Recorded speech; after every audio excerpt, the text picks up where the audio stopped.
আমাদের এই বর্তমান আর ভবিষ্যৎকে সুন্দর করার উপায় কি? কেউ বলবেন আজ নিরন্তর পরিশ্রম করতে থাকো, কর্ম এবং চেষ্টা করতে থাকো। তার থেকেও বেশি গুরুত্বপূর্ণ কিছু আছে, বিগত অতীতের সাথে শান্তি স্থাপনা করা। কারণ অনেক সময় আপনার এই অতীত আপনাকে সামনে অগ্রসর হতেই দেয় না। আর অতীতের এই বিতৃষ্ণা যদি আপনি ভুলতে না পারেন, তাহলে বর্তমানের এই মিষ্টি সুখ আপনি কিভাবে উপভোগ করবেন, ভবিষ্যৎকে কিভাবে সুন্দর বানাবেন? তাই এই অতীতকে ভুলে যান, এর থেকে যা শিক্ষা প্রাপ্ত করার করে নিন, আর বর্তমান এবং ভবিষ্যৎকে আরো সুন্দর করে তুলুন। আর আমার সাথে ভালোবেসে বলুন, রাধা রাধা। জীবনে অনেক সময় আমরা সমস্যার জালে এমন ভাবে জড়িয়ে পড়ি যে আমরা বুঝতেই পারি না যে আমাদের কি করা উচিত, কার সাহায্য চাইবো, কার সাথে দেখা করব, বুঝতেই পারি না। অনেক সময় এমন হয় যে সমস্যা আমাদের থেকে শুরু হয় না, অন্য কারোর থেকে শুরু হয়। অনেক সময় এই সময় এমন খেলা খেলে যে আপনি সেই সমস্যায় ফেঁসে যান। কিন্তু সমস্যা যেখান থেকেই শুরু হোক না কেন, সেই সমস্যার সমাধান আপনাকে করতেই হবে। অনেক সময় মানুষ এমন বলেন, আমার অতীত এত বাজে, সেটা শুধরে কি হবে? এই ভুলটাই তারা করে বসেন। দেখুন, আগে যা হয়ে গেছে, যা শুধুই অতীত, যা সত্য তা কখনো বদলানো যাবে না।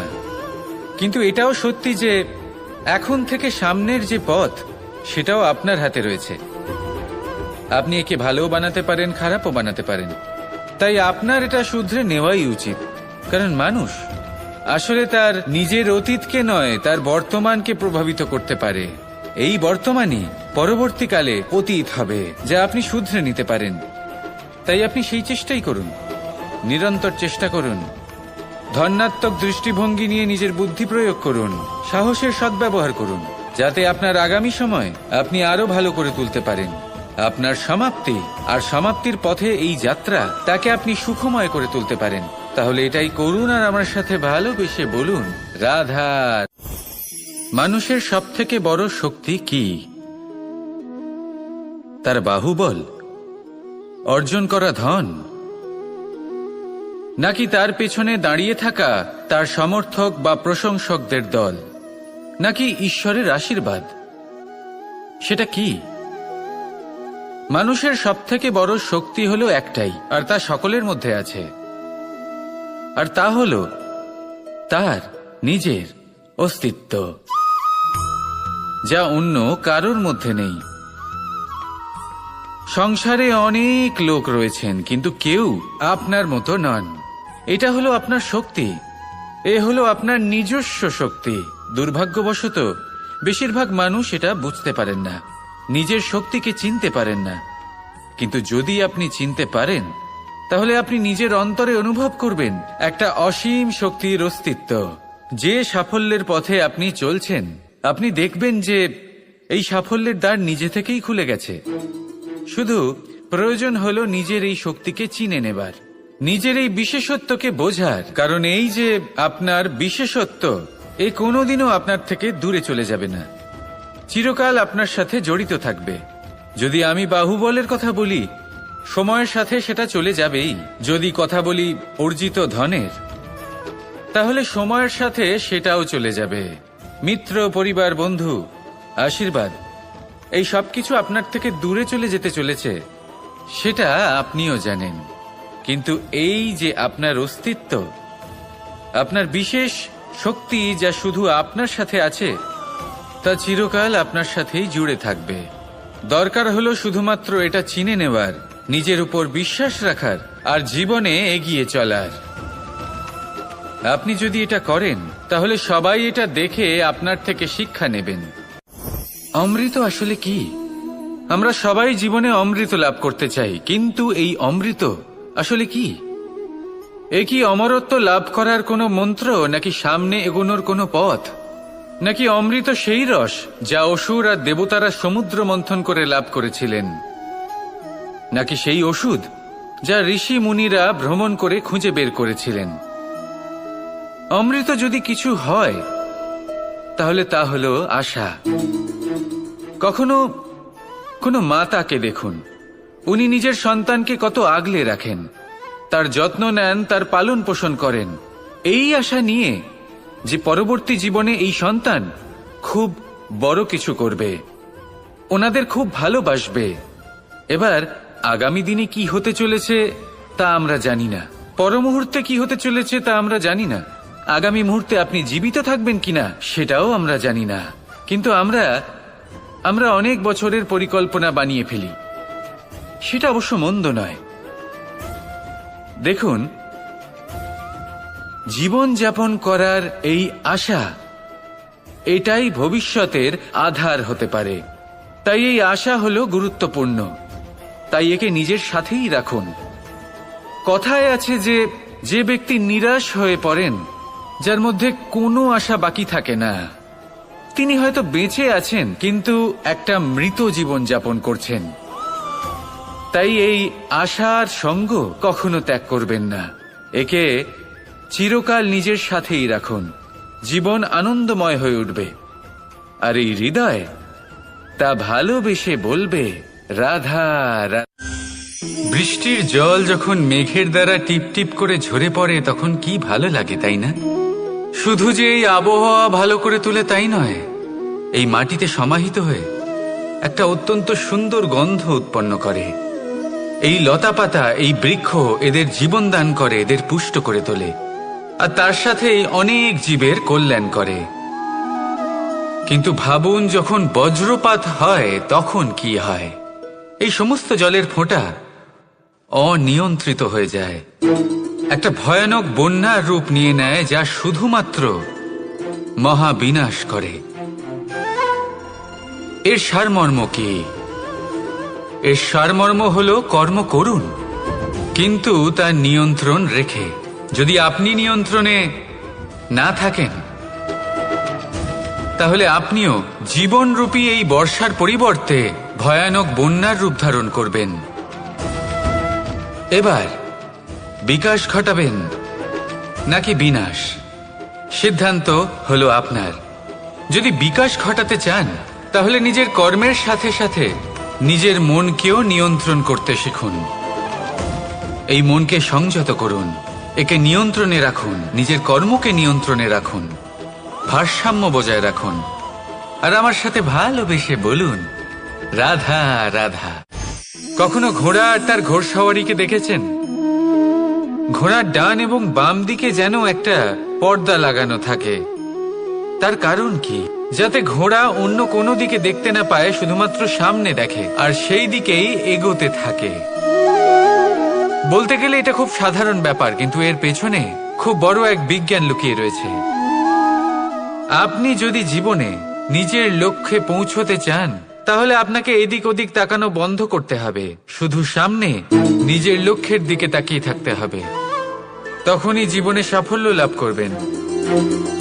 ঘোড়া তো শুধুমাত্র এক পশু, তার উপরে লাগাম পরাতে হয়, চোখের ডান এবং বাম দিকে পর্দা পরিয়ে দেওয়া হয়।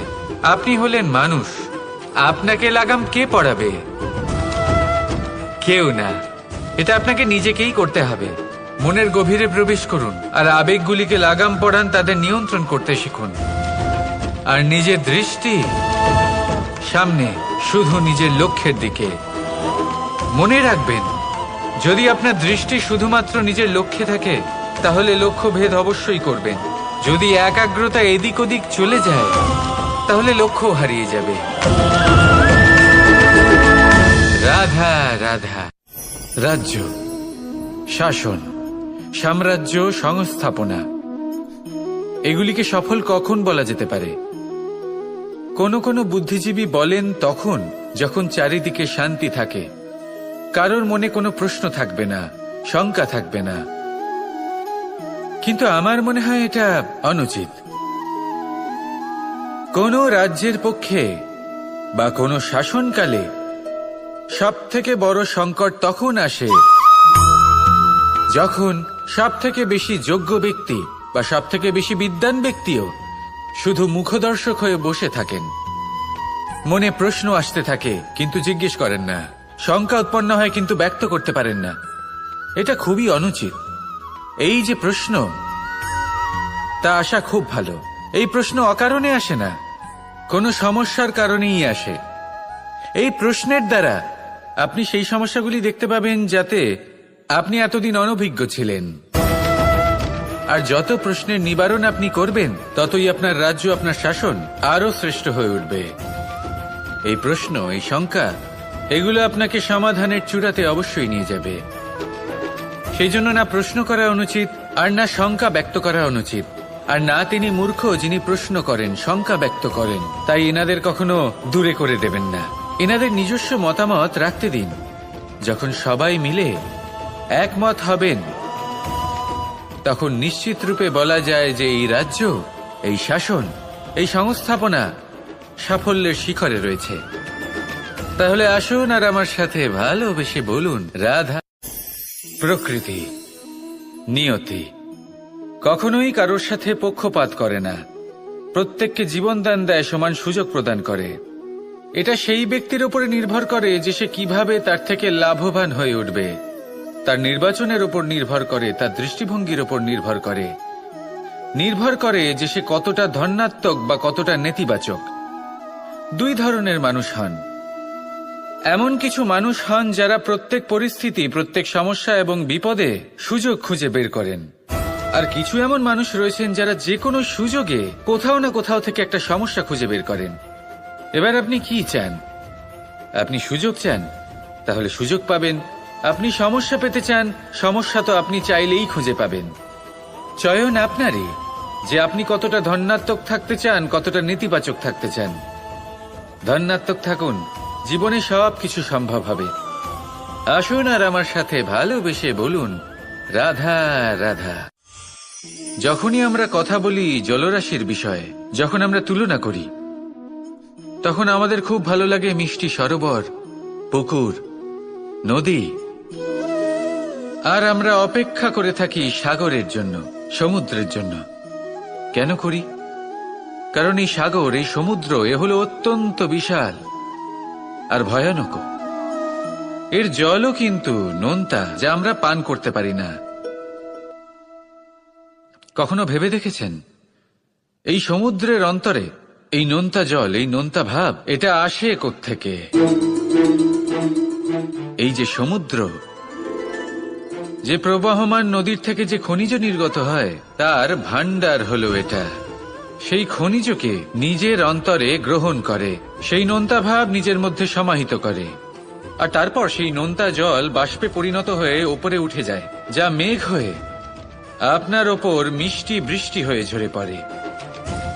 এ হলো সমুদ্রের ত্যাগ, যার জন্য আপনি মিষ্টি জল পান করতে পারছেন, সে নদী থেকেই হোক বা সরোবর থেকে।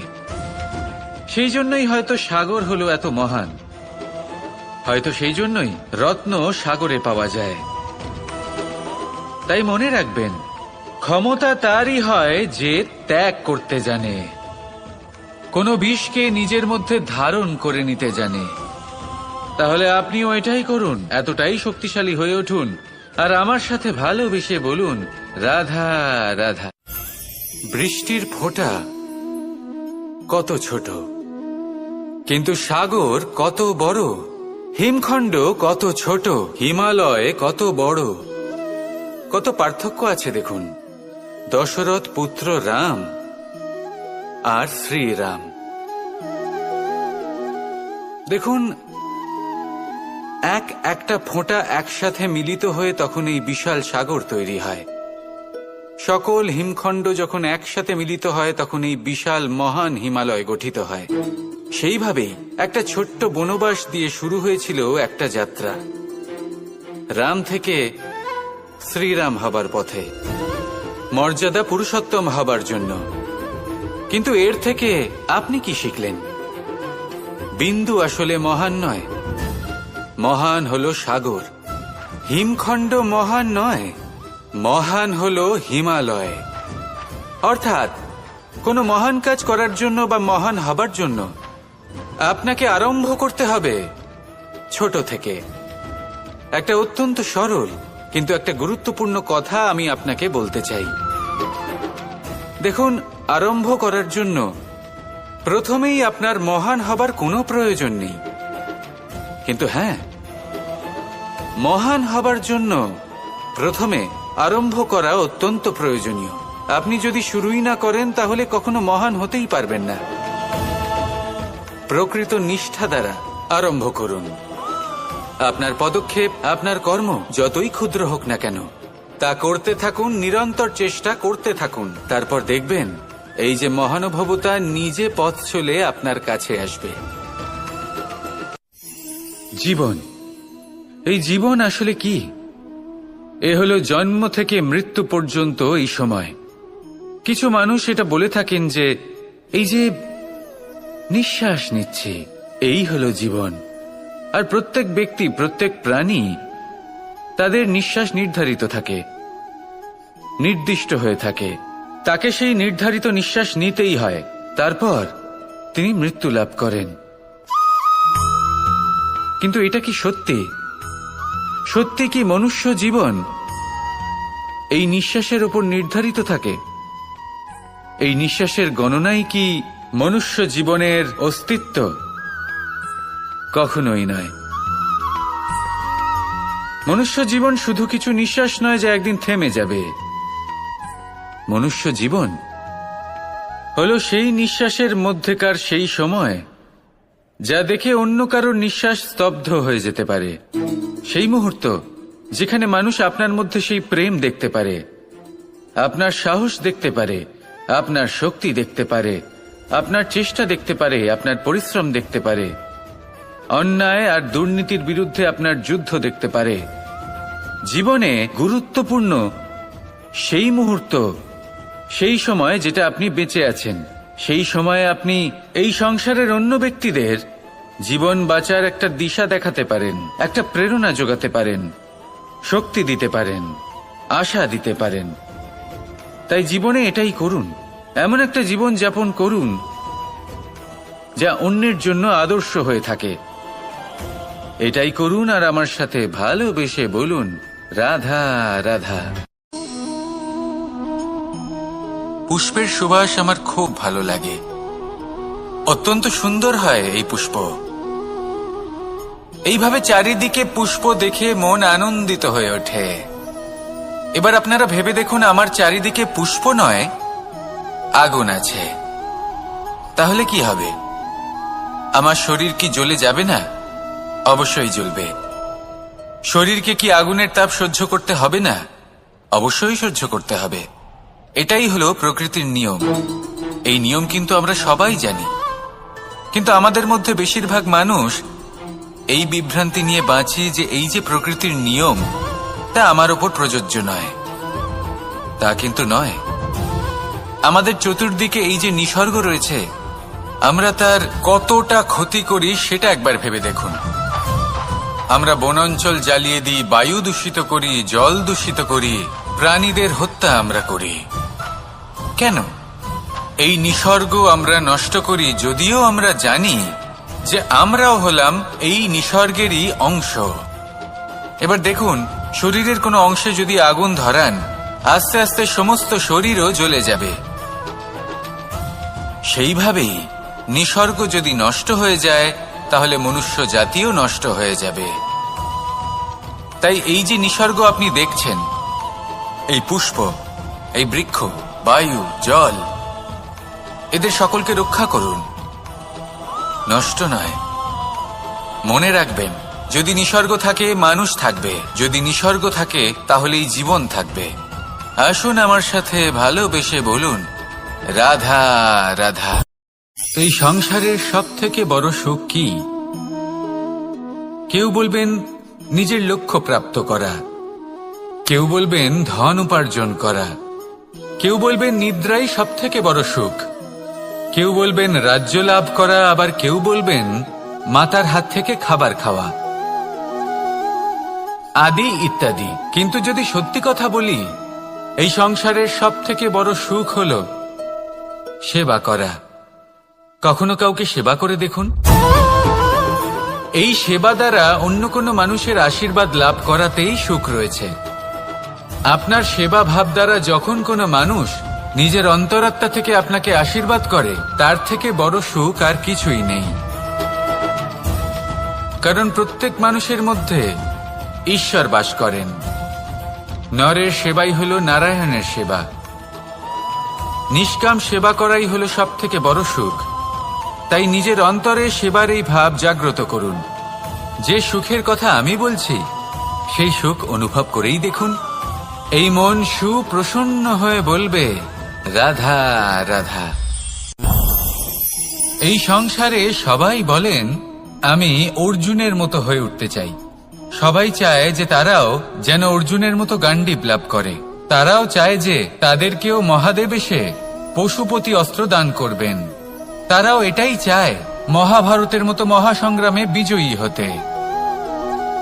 কিন্তু সবাই ভুলে যান যে অর্জুন যা হতে পেরেছিলেন সবকিছুই অর্জন করেছিলেন। যদি আপনিও অর্জুনের মতো গান্ডীব লাভ করতে চান, তবে আপনাকেও তার মতোই শ্রেষ্ঠ কাঠ নির্বাচন করতে হবে। সেই কর্ম আপনাকেই করতে হবে। তার প্রত্যঞ্চা যাতে তীব্র হয় তার জন্য আপনাকে সর্বশ্রেষ্ঠ দড়ি খুঁজে বের করতে হবে। আপনার বাণ যাতে ঘাতক হয় সেই জন্য আপনাকে নতুন নতুন ধাতু খুঁজে বের করতে হবে। সেই শিক্ষা আপনাকে লাভ করতে হবে, তবেই আপনার ইচ্ছে পূর্ণ হবে। অর্জুন হওয়া বড়ই সরল, যদি আপনি কিভাবে অর্জন করতে হয় তা জানেন। শুধুমাত্র স্বপ্ন দেখেন যারা, তারা কখনোই অর্জন করতে পারবেন না। কিন্তু যদি কেউ অজ্ঞাতবাস ভোগ করতে পারে, যদি কেউ লাক্ষাগৃহ থেকে পালিয়ে বাঁচতে পারে, যদি কেউ কঠোর তপস্যা করতে পারে, প্রতীক্ষা করতে পারে এবং পরিশ্রম করতে পারে, তাহলে সে অর্জুন অবশ্যই হয়ে উঠবে। যদি আপনি অর্জুন হয়ে উঠতে চান তাহলে কর্ম করতে শিখুন আর আমার সাথে ভালোবেসে বলুন, রাধা রাধা। জীবন থাকলে লক্ষ্য অবশ্যই থাকবে। যদি লক্ষ্য থাকে তার পথ অবশ্যই থাকবে। যদি পথ থাকে তাহলে বাধা অবশ্যই থাকবে। আর এর উপরেই নির্ভর করে যে আমরা জীবনে সফল হব না অসফল। পুরস্কারের ভাগীদার সেই মানুষ, কিন্তু তাই জীবনে প্রতিশোধ নয়, পরিবর্তন বাছুন। বদলা নয়, বদল বেছে নিন। আপনার বাধা আপনার বন্ধু হয়ে যাবে। রাধা রাধা। সমস্ত মানুষের জীবন কিছুটা সমান হয়। মানুষ জন্মগ্রহণ করে, তারপর চলতে শেখে, জীবনে এগিয়ে চলে, বার্ধক্য লাভ করে, তারপর সমাপ্ত হয়ে যায়। কিন্তু সেই ব্যক্তিরা কারা যারা প্রকৃত অর্থে মনুষ্য জীবন যাপন করেন?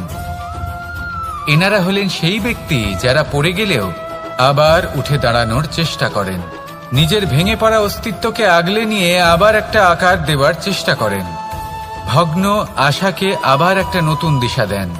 অসফল হওয়ার পরেও থামেন না, আবার এগোতে থাকেন। অসফল হওয়ার পরে যদি আপনি থেমে যান তাহলে সাফল্য আপনার সামনে অপেক্ষা করে, কিন্তু আপনি তা দেখতে পান না। তাই জীবনের সংঘর্ষে অংশগ্রহণ করতে শিখুন। জীবনের সংঘর্ষ থেকে পালাবেন না। আসুন আমার সাথে ভালোবেসে বলুন, রাধা রাধা। একবার একটা শেয়াল বনে বিচরণ করছিল। ও একটা ছোট্ট শাবক দেখতে পেল। ও ভাবল, আজ একেই আমি খাবার হিসেবে গ্রহণ করব। আশেপাশে দেখলো কেউ দেখছে না, তো কেউ ছিল না, আর সেই শাবকের ওপর আক্রমণ করল, যা হলো একটা ঘোর অপরাধ। বনের নিয়ম অনুসারে আপনি কখনোই শাবকের ওপর আক্রমণ করতে পারেন না। তারপর এই খবরটা যখন রাজা সিংহ জানতে পারলেন, সভার আয়োজন করলেন। কিন্তু সেখানে শেয়াল বলল, আমি তো এরকম কিছু করিনি। কিন্তু যদি আপনি এরকম বলেন, কোনো প্রমাণ দিন, এর কোনো সাক্ষী আছে? তখন রাজা সিংহ পেঁচাকে ডেকে পাঠালেন, যে সেই মুহূর্তে বৃক্ষের শাখার ওপর বসেছিল। সে সব কিছু দেখেছিল। পেঁচা সব সত্যি কথা বলল, আর শেয়ালকে মৃত্যুদণ্ড দেয়া হলো। এবার এই কাহিনী আমি আপনাকে কেন শোনালাম? কারণ মানুষও কখনো কখনো এরকম কর্ম করেন যা শিয়াল করেছে। এটা ভাবেন কেউ দেখছে না, যখন আমি অনুচিত কর্ম করতেই পারি। কিন্তু না, আপনি যাই করুন না কেন, কেউ না কেউ অবশ্যই তা দেখছে। কোনো ব্যক্তি না হলেও কোনো প্রাণী, না হলে কোনো যক্ষ বা দেব বা প্রেত। যদি এনারা কেউ না দেখেন, তাহলে ধরিত্রী মাতা দেখেন, যেখানে দাঁড়িয়ে আপনি সেই কর্ম করছেন, তাই না? তাই একটা কথা সবসময় মনে রাখবেন, কে দেখছেন কে দেখছেন না সেই বিষয়ে ভাবা ছেড়ে দিন। এটা খুব সহজ কথা। আপনি যদি উচিত কর্ম করেন উচিত ফল পাবেন, যদি অনুচিত কর্ম করেন তাহলে আপনি অনুচিত ফল অবশ্যই পাবেন। সেই জন্য উচিত পথে চলতে থাকুন, উচিত কর্ম করতে থাকুন, আর আমার সাথে ভালোবেসে বলুন রাধা রাধা। আপনি কখনো কোনো বাজকে নিজের বাসা বানাতে দেখেছেন?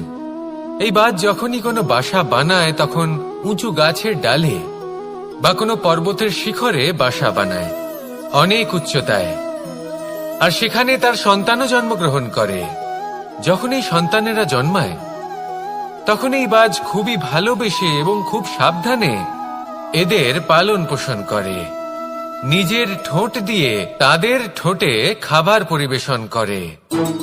কিন্তু যেই সেই সন্তানেরা হৃষ্টপুষ্ট হয়ে যায় এবং সেই কথা বাজ নিজে বুঝতে পেরে যায়, সেই বাজ নিজেই সেই বাসা ছিন্ন ভিন্ন করে দেয়। সেই সন্তান যাদের সবেমাত্র ডানা গজিয়েছে, কিভাবে উঠতে হয় তারা জানে না, সেই সন্তানগুলিকে উচ্চতা থেকে ঠেলে দেয়। সেই সন্তান প্রথমে ভয়ভীত হয়ে যায়। তারা সামনে মৃত্যুকে দেখতে পেয়ে ভয়ের কারণে তাদের ডানা ঝাপটাতে থাকে, আর সেই প্রক্রিয়াতেই সেই সন্তানগুলি উড়তে শুরু করে দেয়। এবার এই ঘটনায় আমরা কি শিক্ষা পেতে পারি? এটাই, যদি আপনি মাতা পিতা হন তাহলে নিজের সন্তানকে অবশ্যই স্নেহ করুন, কিন্তু তাদেরকে নিজের আঁচলের তলায় বেঁধে রাখবেন না। যদি আপনি চান আপনার সন্তান জীবনে উন্নতি করুক, তাহলে নিজের মুঠো থেকে তাদের স্বতন্ত্র করে দিন, এই সংসারে সংঘর্ষ করতে দিন। সেই সন্তান নিজেই বুঝতে পারবে যে জন্মের সময় পাওয়া ডানা কি করে ব্যবহার করতে হয়, আর আপনার চোখের সামনে আপনার সন্তান এই আকাশে উড়তে থাকবে। তাহলে আসুন আমার সাথে ভালোবেসে বলুন রাধা রাধা। সংসারে সবচেয়ে পবিত্র মানা হয় গঙ্গা জলকে। কখনো ভেবে দেখেছেন কেন? কারণ গঙ্গা জলের আবির্ভাব অত্যন্ত শুদ্ধ হয়, তার জন্ম শুদ্ধ হয়, যেখান থেকে তার শুরু সেটাই শুদ্ধ হয়। আর শুরুটা শুদ্ধ হওয়া অত্যন্ত আবশ্যক। আমাদের জীবনে সবই শুরু হয় আমাদের ভাবনা থেকে। নিজের ভাবনাকে শুদ্ধ রাখুন, কারণ এই ভাবনা থেকেই আবির্ভাব হয় শব্দের। আপনার শব্দ শুদ্ধ রাখুন। এই জীবনে নিজের ভাবনা শুভ রাখলে, শুদ্ধ করলে আপনার মন সুপ্রসন্ন হয়ে বলবে রাধা রাধা। মানুষ জন্মগ্রহণ করে, তার সাথে ভয়েরও জন্ম হয়। ছোটবেলা থেকেই আমাদের মনে কোনো না কোনো প্রকারের ভয় থেকেই যায়। কেউ এই বিষয়ে ভয় পায় যে তার কোনো বস্তু তার থেকে দূরে চলে যাবে, কেউ এই বিষয়ে ভয় পায় যে আমি নিজেকে হারিয়ে ফেলব, কেউ এই ভেবে ভয় পায় যে আমার প্রিয়জনেরা তারা যেন আমার থেকে দূরে না চলে যায়, কেউ এই ভেবে ভয় পায় যে আমরা যেন পথ না হারিয়ে ফেলি, আদি ইত্যাদি। কিন্তু সত্যি কথা বলতে ভেবে দেখুন, এই ভয় বাস্তবে কি? শুধুই একটা মনস্থিতি, আর কিছুই নয়। যা কিছু আপনি জীবনে পেয়েছেন তা একদিন আপনাকে হারাতে হবে। এই জীবন হলো আপনারই, কিন্তু তাও একদিন সমাপ্ত হবে। তাই ভয় পেয়ে কি লাভ? এই ভয় শুধু আপনাকে জীবন যাপন করা থেকে বাধা দিচ্ছে, আর কিচ্ছু নয়। পথ হারিয়ে ফেললেই বুঝতে পারবেন যে নতুন পথ কিভাবে বানাতে হয়। কিছু মানুষকে জীবন থেকে হারালে তবেই আপনি বুঝবেন যে আপনার আপনজনকে। এই ভয়ের কারণে ভীত হয়ে থাকবেন না। এই তারা নক্ষত্র অন্ধকারের অভাবে গুরুত্ব হারায়। শিবকেও মহাদেব হওয়ার জন্য বিষ পান করতে হয়েছিল। প্রত্যেক পরিস্থিতি, প্রত্যেক সাফল্য আপনার পরীক্ষা নেবে, তাতে উত্তীর্ণ হওয়া হলো আপনার কর্ম। যখনই আপনি ভয় পাবেন বা সংকটের সম্মুখীন হবেন, তখন সাহসের সাথে তার সম্মুখীন হন। মনে রাখবেন, যে সম্মুখীন হতে জানে সাফল্য তার সাথে সবসময় থাকে। আসুন আর আমার সাথে ভালোবেসে বলুন রাধা রাধা। আমাদের হাতটা দেখুন, এই হাতে 5টা আঙুল আছে যা ভিন্ন ভিন্ন ধরনের, একরকম কেন নয়? কারণ হলো প্রত্যেকের নিজের নিজের গুরুত্ব আছে, নিজের নিজের মাহাত্ম্য আছে। এরা ভিন্ন, তাই একত্রিত হয়ে মুষ্টিবদ্ধ করা সম্ভব, যার দ্বারা আমরা আত্মরক্ষাও করতে পারি, আবার আক্রমণও করতে পারি। যদি 5টি আঙুল সমান হতো তাহলে মুষ্টিবদ্ধ হতে পারত না, নিজেদের মধ্যে বিভ্রান্তির সৃষ্টি করত। এবার এরকমই কিছু আমাদের সংসারেও হয়। আমাদের দেশ, যেখানে একটি ভূমির ওপর ভিন্ন ভিন্ন ধর্মের মানুষ বাস করেন, ভিন্ন ভিন্ন জাতি, ভিন্ন ধর্ম, ভিন্ন ভাষা, কিন্তু যদি আমরা এটা ভাবি যে কিভাবে এই দেশকে কল্যাণের পথে নিয়ে যাওয়া যায়, কিভাবে এর বিকাশ করা সম্ভব, তাহলে আমাদের একত্রিত হওয়া শিখতে হবে। যেইভাবে 5টা আঙুল একত্রিত হয়, মুষ্টিবদ্ধ হয়, সেইভাবেই আপনার যে ভাষাই হোক, যে ধর্মই হোক, যে জাতি হোক না কেন, ঠিক আছে, আবশ্যক হলো আপনার নিজের কর্মভূমির সাথে, আপনার ধরিত্রীর সাথে যুক্ত থাকা, সাথে থাকা। তবেই দেশের উন্নয়ন সম্ভব, তবেই এই দেশ স্বতন্ত্র থাকবে, সফল হবে, আর এই মন প্রসন্ন হয়ে বলবে রাধা রাধা। যদি আমি আমার চোখ বেঁধে কোনো একটা নির্দিষ্ট দিকে নিজের সমস্ত শক্তি প্রয়োগ করে ছুটে যাই, তাহলে কি হবে?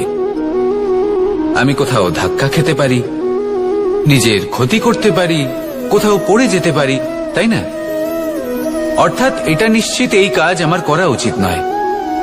কিন্তু আজকের দিনে প্রত্যেকটা মানুষ এই কাজই করছেন, তাই না? কোনো কাজ করার পূর্বে সেই কাজের বিষয়ে সম্পূর্ণ তথ্য কোথায় সংগ্রহ করছেন? শুধু এটুকু জানেন যে এই কাজটা করলে কত ধন অর্জন করবেন আর কত নাম হবে, আর ব্যাস সামনে এগিয়ে যান। এটা উচিত নয়। পূর্ণরূপে যে কোনো কাজ করার আগেই সেই কাজের বিশ্লেষণ করে নেওয়া উচিত, তা বুঝে নেওয়া উচিত, এবং সেই বিষয়ে অবশ্যই খেয়াল রাখা উচিত যে আপনার শরীর এবং আপনার মন এই কাজ করার জন্য কি প্রস্তুত রয়েছে। যদি তা না হয় তাহলে প্রথমে নিজেকে শুধরে নিন, তারপরে সেই কাজ করুন। যদি এইভাবে জীবনে সামনে এগোন, তাহলে সাফল্যের সম্ভাবনা জীবনে অনেক বেশি বেড়ে যাবে। তাহলে এটাই করুন, আর আমার সাথে ভালোবেসে বলুন রাধা রাধা। এই সংসারে সাফল্য লাভ করার জন্য জ্ঞানের প্রয়োজন হয়, পরিশ্রমের প্রয়োজন হয়, দৃঢ় নিষ্ঠার প্রয়োজন হয়, নিরন্তর চেষ্টা করা প্রয়োজনীয়। কিন্তু আরো কিছু আছে যা অত্যন্ত প্রয়োজনীয় এবং গুরুত্বপূর্ণ। তা হলো ভালো বন্ধু। তাদের থাকা অত্যন্ত প্রয়োজনীয়। যদি ভালো বন্ধু থাকে তাহলে সময় এলে তারা ঢাল হয়ে আপনাকে সুরক্ষা করবেন। সময় এলে অস্ত্রের মতো শত্রুকে সংহারও করবেন। যদি তিনি জ্ঞানী হন, তাদের মধ্যে সদ্গুণ থাকে, তাহলে এই সব গুণ আপনার মধ্যেও প্রবেশ করবে। তাহলে সাফল্যের জন্য ভালো বন্ধু পাওয়া অত্যন্ত প্রয়োজনীয়। কিন্তু শুধু বন্ধু কেন, ভালো শত্রুও থাকা প্রয়োজনীয়। এবার আপনি ভাববেন, এ আমি কি বললাম? যদি আপনার জীবনেও ভালো অর্থাৎ শক্তিশালী শত্রু থাকে, তাহলে আপনিও শক্তিশালী হতে থাকবেন। এই শত্রু আপনাকে প্রেরিত করবে আরো বেশি শক্তিশালী হয়ে ওঠার। কখনো কোনো হরিণকে দেখুন, তীব্র গতিতে দৌড়তে থাকে। কেন তীব্র গতিতে দৌড়য়? এই কারণে নয় যে কোথাও তার জন্য মধুর ঘাস অপেক্ষা করে রয়েছে, না। সে এই কারণে তীব্র গতিতে দৌড়য় কারণ সেটা না করলে তার পেছনে একটি সিংহ আছে যে ওকে নিজের ভোজন করে ফেলবে। তাই জীবনে বিপদ, সংকট, এই সবকিছুও হলো অত্যন্ত গুরুত্বপূর্ণ। তার সম্মুখীন হতে শিখুন, আর আমার সাথে ভালোবেসে বলুন রাধা রাধা রাধা।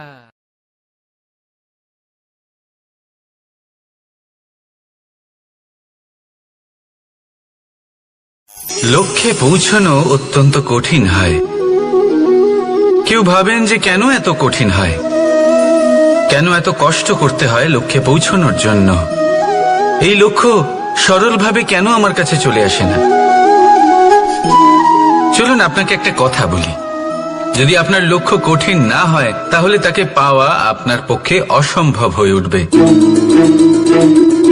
লক্ষ্যে পৌঁছানোর এই রাস্তায় আপনি যে কড়া রোদের সম্মুখীন হন, যার থেকে আপনি দূরে পালাতে চান, সেই রোদ আপনাকে প্রেরণা যোগায় যে আপনি এগোতে থাকুন। ভাবুন একজন যাত্রী যে কিনা নিজের লক্ষ্যের দিকে যাচ্ছেন, সেই পথে উনি যদি একটু ছায়া পেয়ে যান আর উনি ওখানে বিশ্রাম নেন, তাহলে তার সাথে তার ভাগ্য গভীর নিদ্রায় সেখানে বিলীন হয়ে যায়। তাই এই পরিশ্রমের কড়া রোদের থেকে কখনো দূরে পালাবেন না। জীবনে শুধু সামনে এগোতে থাকুন দৃঢ়তার সাথে। আর লক্ষ্য সরল হোক, কঠিন হোক বা অত্যাধিক কঠিন হোক, একটা কথা মনে রাখবেন, যে জীবনের লক্ষ্যে পৌঁছতে পেরেছে সে লক্ষ্য প্রাপ্তির জন্য আফসোস কখনোই করে না। রাধা রাধা।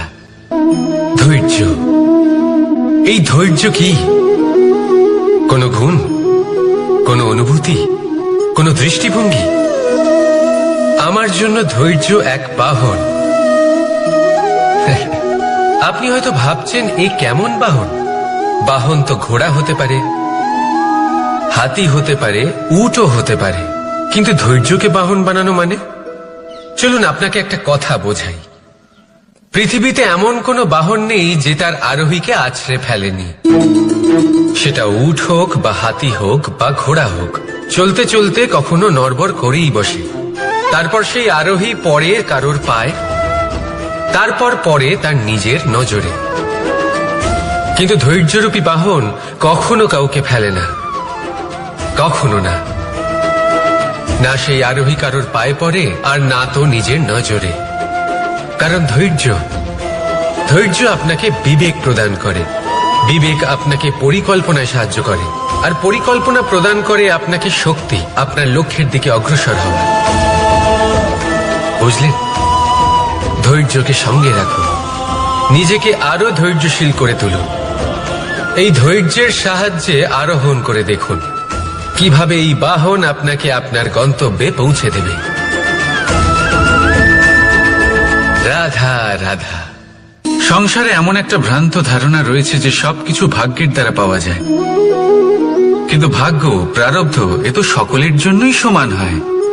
এটা তো ব্যক্তির উপরে নির্ভরশীল হয়, তার আকাঙ্ক্ষার উপরে নির্ভরশীল হয়, বাসনার উপরে নির্ভরশীল হয়, স্বভাবের উপরে নির্ভরশীল হয় যে উনি সেটা নিয়ে কি করেন। দেখুন, এই প্রসাদ কিন্তু সকলকেই দেওয়া হয়, কিন্তু তা গ্রহণ করবেন কিভাবে সেটা ব্যক্তির উপরে নির্ভর করে। আপনাকে এক উদাহরণ দিই। যেমন ধরুন, দুজন মানুষকে আমি একটা করে মাটির ডেলা দিলাম, সেটা নিয়ে তারা কি করবেন? একজন মানুষ তার ছোট ছোট ডেলা বানাবেন আর পথযাত্রীদের ওপরে ছুঁড়ে মারবেন, হাসি ঠাট্টা করবেন, তাদের বস্ত্র নোংরা করে দেবেন, সেটাতেই উনি আনন্দ পাবেন। অন্যদিকে দ্বিতীয় ব্যক্তি সেই মাটির ডেলা দিয়েই নিজের জন্য একটা কুঁড়ে ঘর বানাবেন। সেই কুঁড়ে ঘর যা রোদেতে, বৃষ্টিতে, ঝড়ে তাকে সুরক্ষিত রাখবে। অনুভূতি, এই অনুভূতি বদলাতে শিখুন। এই অনুভূতি অত্যন্ত গুরুত্বপূর্ণ। ভালোবাসাতেও এই অনুভূতি হলো অত্যন্ত গুরুত্বপূর্ণ। ভালোবাসা সে বন্ধুর সাথে হোক, মা বাবার সাথে হোক, ভাই বোনের সাথে হোক, স্ত্রীর সাথে হোক, যে কারোর সাথে হোক। মনে রাখবেন, এই হলো সেই অনুভূতি যা আপনার ভাগ্য নির্ধারণ করে থাকে। তাহলে আসুন আমার সাথে প্রেমের অনুভূতি নিয়ে বলুন, রাধা রাধা। লক্ষ্য, পথ আর সাফল্য, এই তিনটেই একে অপরের সাথে জড়িত, কিন্তু অনেকবার মানুষ এদের ঠিকভাবে বুঝতে পারেন না। তারা ভাবেন যে যেরকম লক্ষ্য হবে সেরকমই পথ হবে, সেই মতোই লক্ষ্য কঠিন হলে পথ কঠিন হবে, লক্ষ্য সরল হলে পথও সরল হবে। যদি আপনাকে আসল সত্যের সাথে অবগত করাই, তাহলে দেখবেন সবকিছুই এর উল্টো। লক্ষ্য নিজের পথ বানায় না, পথ সেটাই যেটা আপনি স্বয়ং নির্বাচন করে আপনি নিজে বানান। সেই অনুসারেই আপনি আপনার লক্ষ্যে পৌঁছতে পারবেন। সেই জন্য জীবনে যখনই লক্ষ্যে পৌঁছানোর পথের বিষয়ে আপনি কোনো সিদ্ধান্ত নেবেন, তাহলে তা ভেবে চিন্তে নেবেন, কারণ এই পথ অত্যন্ত গুরুত্বপূর্ণ। পথ যদি শুভ হয়, তাহলে লক্ষ্য আপনা থেকেই শুভ হয়ে যায়। তাহলে আসুন আমার সাথে ভালোবেসে বলুন, রাধা রাধা। ভাগ্য আর কর্ম, এই দুই এমন শব্দ যাকে ঘিরে সমগ্র সংসার। কেউ বলে আমার ভাগ্যে এটা ছিল না, যা পেলে আমার জীবন অন্যরকম হতো। কেউ বলে আমার গত জন্মের কর্ম নিশ্চয়ই এমন ছিল, যে কারণে এই জন্মে এরকম ভাগ্য পেয়েছি আমি। এই সব বাদ দিন আর একবার শান্ত চিত্তে ভাবুন। আপনি বুঝতে পারবেন যে ভাগ্য আর কর্ম এই দুই এই জন্মের। তফাৎ শুধুমাত্র এটাই যে যদি ভাগ্যের কথা বলা হয়, তাহলে আপনি এই ভাগ্যের থেকে যত বেশি আশা করবেন তত বেশি নিরাশ হবেন আপনি। কারণ এই আশা আপনাকে কর্ম করা থেকে আটকায়। যদি কথা বলা হয় কর্মের, তাহলে নিজের কর্মের প্রতি যত বিশ্বাস রাখবেন তত বেশি সফলতা আপনার কাছে আসবে। তাই একটা কথা মনে রাখবেন, ভাগ্য আপনার কর্ম নির্ধারণ করে না, কিন্তু আপনার কর্ম আপনার ভাগ্যকে অবশ্যই নির্ধারণ করে। রাধা রাধা। নাম কত সাধারণ একটা বিষয়। প্রত্যেক মানুষ যে জন্ম নেয় তাকে একটা নাম দেওয়া হয়, যা সে পেয়ে থাকে তার মাতা পিতার দ্বারা, না হলে তার গুরুর দ্বারা, বা কোনো আত্মীয়ের দ্বারা, বা কোনো কাছের মানুষের দ্বারা। এই নামের সাথেই সে আস্তে আস্তে বেড়ে ওঠে। কিন্তু এটাই কি সেই নাম? এই নামই কি সবকিছু? কখনোই নয়। একটা নাম সেটা যা আপনি জন্মের সময় লাভ করেন, যে নামে আপনি কর্মের পথে অগ্রসর হন। আরও একটা নাম সেটা যা আপনি আপনার কর্মের দ্বারা অর্জন করেন, আর এই নামেই আপনাকে সবাই যুগ যুগ ধরে মনে রাখে। আপনার আসল নাম সেটা নয় যা আপনাকে জন্মের সময় দেওয়া হয়েছিল। আপনার আসল নাম সেটা যেটা আপনি আপনার কর্ম দ্বারা লাভ করেছেন। কারণ সেই লাভের পেছনে প্রচুর প্রয়াস লুকিয়ে থাকে, অনেক পরিশ্রম লুকিয়ে থাকে। কিন্তু যদি আপনি চান যে মানুষ আপনার নাম মনে রাখে, তাহলে আপনাকে কর্মের পথে অগ্রসর হতেই হবে। শুভ কর্ম করতে হবে, অনর্গল চেষ্টা করে যেতে হবে, মহান কাজ করতে হবে। আর বিশ্বাস করুন, আপনি একটা মহান নামের ফল অবশ্যই লাভ করবেন। রাধা রাধা।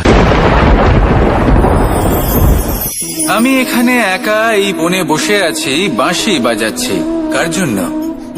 কে আছেন এখানে? কেউ নেই। আমার প্রজা, আমার রাজ্য, আমার পরিবার আমার থেকে অনেক দূরে আছেন। আমি এখানে একা এই বনে বসে এই আকাশের এই রঙের, গাছের এই সব ফলের, মাটির সুবাসের আনন্দ উপভোগ করছি। কেন? আমি হলাম দ্বারকাধীশ। এমন কি রাজকীয় বা ভৌতিক সুখ রয়েছে যে আমি ওখানে পেতে পারি না? সবকিছুই পেতে পারি, তাও এখানে বনে একা বসে আছি। কোন সুখ খুঁজে চলেছি? একা থাকার সুখ। আমরা প্রত্যেকদিন অনেক মানুষের সাথে, চিন্তাধারার সাথে, কর্মের সাথে, পরিস্থিতির সাথে, সুখ দুঃখের দ্বারা বেষ্টিত থাকি। জীবনের এই চক্রে আমরা জড়িয়ে পড়তে থাকি। যতই আমরা এই সমস্যার সমাধান করি, আমরা ততই এতে জড়িয়ে পড়ি। আমরা এতটাই জড়িয়ে পড়ি যে যখন আমরা আয়নায় নিজেদের দেখি, তখন আমরা নিজেদের চিনতেই পারি না। এমন মনে হয় যেন আমরা নিজেদের হারিয়ে ফেলেছি। সেই জন্য প্রত্যেক দিন আপনি কিছু সময় নিজের সাথে কাটান একান্তে। এটা অত্যন্ত আবশ্যক। নিজের অস্তিত্বের গভীরে গিয়ে দেখতে শিখুন, নিজেকে বুঝুন। অদ্ভুত শান্তির অনুভূতি হবে। যেমন এই বায়ু, এই বৃক্ষ, এই পুষ্প, এই নিসর্গ, এদের মতো আপনিও কখনো একলা হতে শিখুন। কখনো নিসর্গের একটা অংশ হয়ে দেখুন। এই মন প্রসন্ন হয়ে বলবে, রাধা। একবার একটা শেয়াল বনে বিচরণ করছিল। ও একটা ছোট্ট শাবক দেখতে পেল। ও ভাবলো, আজ একেই আমি খাবার হিসেবে গ্রহণ করব। আশেপাশে দেখলো কেউ দেখছে না তো, কেউ ছিল না। আর সেই শাবকের ওপর আক্রমণ করল। যা হলো একটা ঘোর অপরাধ। বনের নিয়ম অনুসারে আপনি কখনোই শাবকের উপর আক্রমণ করতে পারেন না। তারপর এই খবরটা যখন রাজা সিংহ জানতে পারলেন, সভার আয়োজন করলেন। কিন্তু সেখানে শেয়াল বলল, আমি তো এরকম কিছু করিনি। কিন্তু যদি আপনি এরকম বলেন, কোনো প্রমাণ দিন, এর কোনো সাক্ষী আছে? তখন রাজা সিংহ পেঁচাকে ডেকে পাঠালেন, যে সেই মুহূর্তে বৃক্ষের শাখার ওপর বসেছিল, সে সব কিছু দেখেছিল। পেঁচা সব সত্যি কথা বলল, আর শেয়ালকে মৃত্যুদণ্ড দেয়া হলো। এবার এই কাহিনী আমি আপনাকে কেন শোনালাম? কারণ মানুষও কখনো কখনো এরকম কর্ম করেন যা শিয়াল করেছে। এটা ভাবেন কেউ দেখছে না, যখন আমি অনুচিত কর্ম করতেই পারি। কিন্তু না, আপনি যাই করুন না কেন, কেউ না কেউ অবশ্যই তা দেখছে। কোনো ব্যক্তি না হলেও কোনো প্রাণী, না হলে কোনো যক্ষ বা দেব বা প্রেত। যদি এনারা কেউ না দেখেন, তাহলে ধরিত্রী মাতা দেখেন, যেখানে দাঁড়িয়ে আপনি সেই কর্ম করছেন, তাই না? তাই একটা কথা সবসময় মনে রাখবেন, কে দেখছেন কে দেখছেন না সেই বিষয়ে ভাবা ছেড়ে দিন। এটা খুব সহজ কথা। আপনি যদি উচিত কর্ম করেন, উচিত ফল পাবেন। যদি অনুচিত কর্ম করেন, তাহলে আপনি অনুচিত ফল অবশ্যই পাবেন। সেই জন্য উচিত পথে চলতে থাকুন, উচিত কর্ম করতে থাকুন, আর আমার সাথে ভালোবেসে বলুন, রাধা রাধা। বাহ, পুষ্পের সুবাস আমার খুব ভালো লাগে। অত্যন্ত সুন্দর হয় এই পুষ্প। এইভাবে চারিদিকে পুষ্প দেখে মন আনন্দিত হয়ে ওঠে। এবার আপনারা ভেবে দেখুন, আমার চারিদিকে পুষ্প নয়, আগুন আছে। তাহলে কি হবে? আমার শরীর কি জ্বলে যাবে না? অবশ্যই জ্বলবে। শরীরকে কি আগুনের তাপ সহ্য করতে হবে না? অবশ্যই সহ্য করতে হবে। এটাই হলো প্রকৃতির নিয়ম। এই নিয়ম কিন্তু আমরা সবাই জানি, কিন্তু আমাদের মধ্যে বেশিরভাগ মানুষ এই বিভ্রান্তি নিয়ে বাঁচি যে এই যে প্রকৃতির নিয়ম, তা আমার ওপর প্রযোজ্য নয়। তা কিন্তু নয়। আমাদের চতুর্দিকে এই যে নিসর্গ রয়েছে, আমরা তার কতটা ক্ষতি করি সেটা একবার ভেবে দেখুন। আমরা বনাঞ্চল জ্বালিয়ে দিই, বায়ু দূষিত করি, জল দূষিত করি, প্রাণীদের হত্যা আমরা করি। কেন? এই নিসর্গ আমরা নষ্ট করি, যদিও আমরা জানি যে আমরাও হলাম এই নিসর্গেরই অংশ। এবার দেখুন, শরীরের কোনো অংশে যদি আগুন ধরান, আস্তে আস্তে সমস্ত শরীরও জ্বলে যাবে। সেইভাবেই নিসর্গ যদি নষ্ট হয়ে যায়, তাহলে মনুষ্য জাতিও নষ্ট হয়ে যাবে। তাই এই যে নিসর্গ আপনি দেখছেন, এই পুষ্প, এই বৃক্ষ, বায়ু, জল, এদের সকলকে রক্ষা করুন, নষ্ট নয়। মনে রাখবেন, যদি নিসর্গ থাকে, মানুষ থাকবে। যদি নিসর্গ থাকে, তাহলেই জীবন থাকবে। আসুন আমার সাথে ভালোবেসে বলুন, রাধা রাধা। কারই না পছন্দ বলুন তো? অত্যন্ত সুস্বাদু হয় এই মধু, মিষ্টি খেতে হয় এবং তা শক্তিও প্রদান করে। এবং প্রত্যেকটি মিষ্টি পদার্থের মতোই এতেও খুব তাড়াতাড়ি পিঁপড়ে ধরে যায়। অন্যদিকে যদি নুনকে দেখি, তাহলে বছরের পর বছর রাখলেও এতে পিঁপড়ে ধরে না। এবার যদি কথা বলি বন্ধুত্বের, তাহলে বন্ধুত্ব নুনের মতো হওয়া উচিত, মধুর মতো নয়। যারা সামনে এলে শুধুমাত্র মধুর মধুর কথা বলবে, পরে এতে পিঁপড়ে ধরে যাবে। এটা নুনের মতো হওয়া উচিত। প্রকৃত বন্ধু হলো সে, যে সময় এলে পরে আপনার সামনে আপনার প্রকৃত সত্য তুলে ধরবে, তা সে যতই কঠিন হোক না কেন। আপনার দোষ, আপনার অপগুণ, আপনার খামতি আপনাকে বলতে পারবে, যাতে আপনি সেগুলো শুনে মেনে নিয়ে তারপর নিজেকে শুধরোতে পারেন। এটাই হলো প্রকৃত বন্ধুত্ব।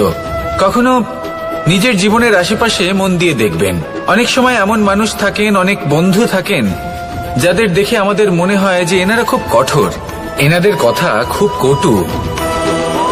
কিন্তু বেশিরভাগ এমন মানুষের মনটা যদি বুঝতে পারেন, তাহলে দেখবেন তাতে কোনো মালিন্য নেই। এনাদের মন অত্যন্ত পবিত্র হয়। যদি আপনার জীবনেও এমন কোনো ব্যক্তি থেকে থাকে, এমন বন্ধু থাকে, তাহলে তাদের আগলে রাখুন আর আমার সাথে ভালোবেসে বলুন, রাধা রাধা। যতক্ষণ আমরা এই সংসারে জীবিত ততক্ষণ আমাদের সাথে সবকিছু থাকে। আমাদের ধন, সুখ স্বাচ্ছন্দ্য, আমাদের মিত্রগণ, আমাদের পরিবার, এই সমাজ, এই সবকিছু আমাদের সাথে থাকে।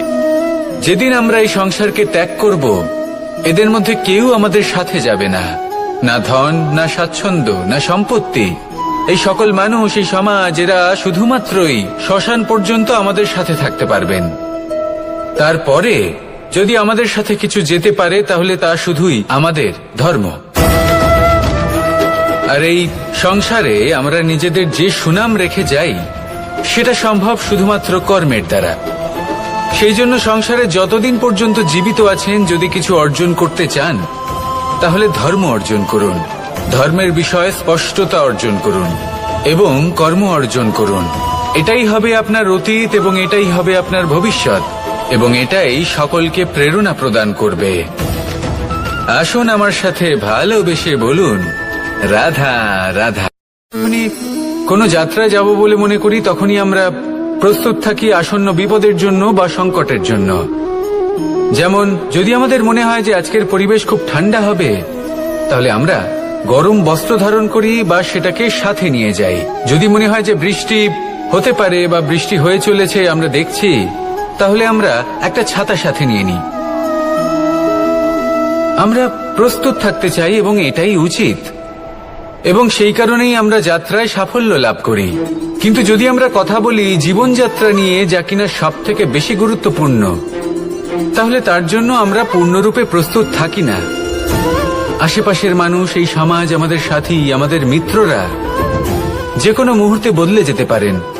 সেই জন্য আমরা নিজেদেরকে কখনো সাবধান করি না, কখনোই নিজেদের প্রস্তুত করি না।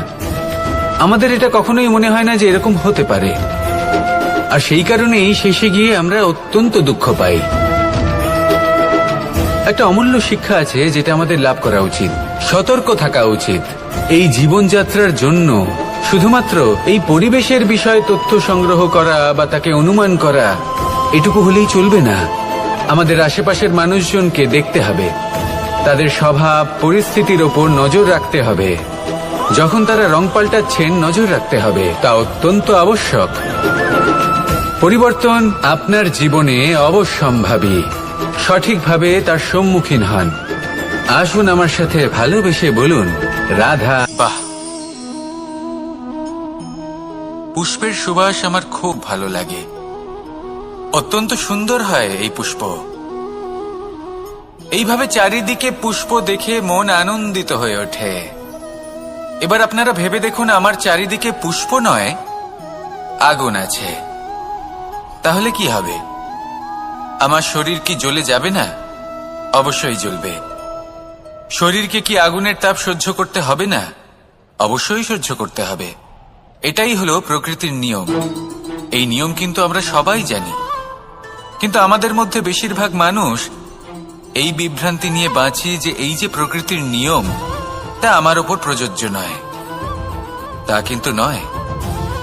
আমাদের চতুর্দিকে এই যে নিসর্গ রয়েছে, আমরা তার কতটা ক্ষতি করি সেটা একবার ভেবে দেখুন। আমরা বনাঞ্চল জ্বালিয়ে দিই, বায়ু দূষিত করি, জল দূষিত করি, প্রাণীদের হত্যা আমরা করি। কেন? এই নিসর্গ আমরা নষ্ট করি, যদিও আমরা জানি যে আমরাও হলাম এই নিসর্গেরই অংশ। এবার দেখুন, শরীরের কোনো অংশে যদি আগুন ধরান, আস্তে আস্তে সমস্ত শরীরও জ্বলে যাবে। সেইভাবেই নিসর্গ যদি নষ্ট হয়ে যায়, তাহলে মনুষ্য জাতিও নষ্ট হয়ে যাবে। তাই এই যে নিসর্গ আপনি দেখছেন, এই পুষ্প, এই বৃক্ষ, বায়ু, জল, এদের সকলকে রক্ষা করুন, নষ্ট নয়। মনে রাখবেন, যদি নিসর্গ থাকে মানুষ থাকবে, যদি নিসর্গ থাকে তাহলেই জীবন থাকবে। আসুন আমার সাথে ভালোবেসে বলুন, রাধা রাধা। এই সংসারের সব থেকে বড় সুখ কি? কেউ বলবেন নিজের লক্ষ্য প্রাপ্ত করা, কেউ বলবেন ধন উপার্জন করা, কেউ বলবেন নিদ্রাই সব থেকে বড় সুখ, কেউ বলবেন রাজ্য লাভ করা, আবার কেউ বলবেন মাতার হাত থেকে খাবার খাওয়া, আদি ইত্যাদি। কিন্তু যদি সত্যি কথা বলি, এই সংসারের সব থেকে বড় সুখ হল সেবা করা।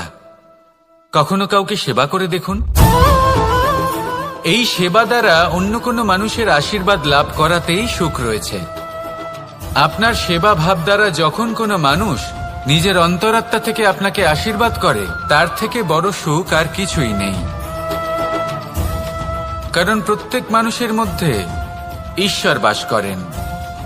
নরের সেবাই হল নারায়ণের সেবা। নিষ্কাম সেবা করাই হল সব থেকে বড় সুখ।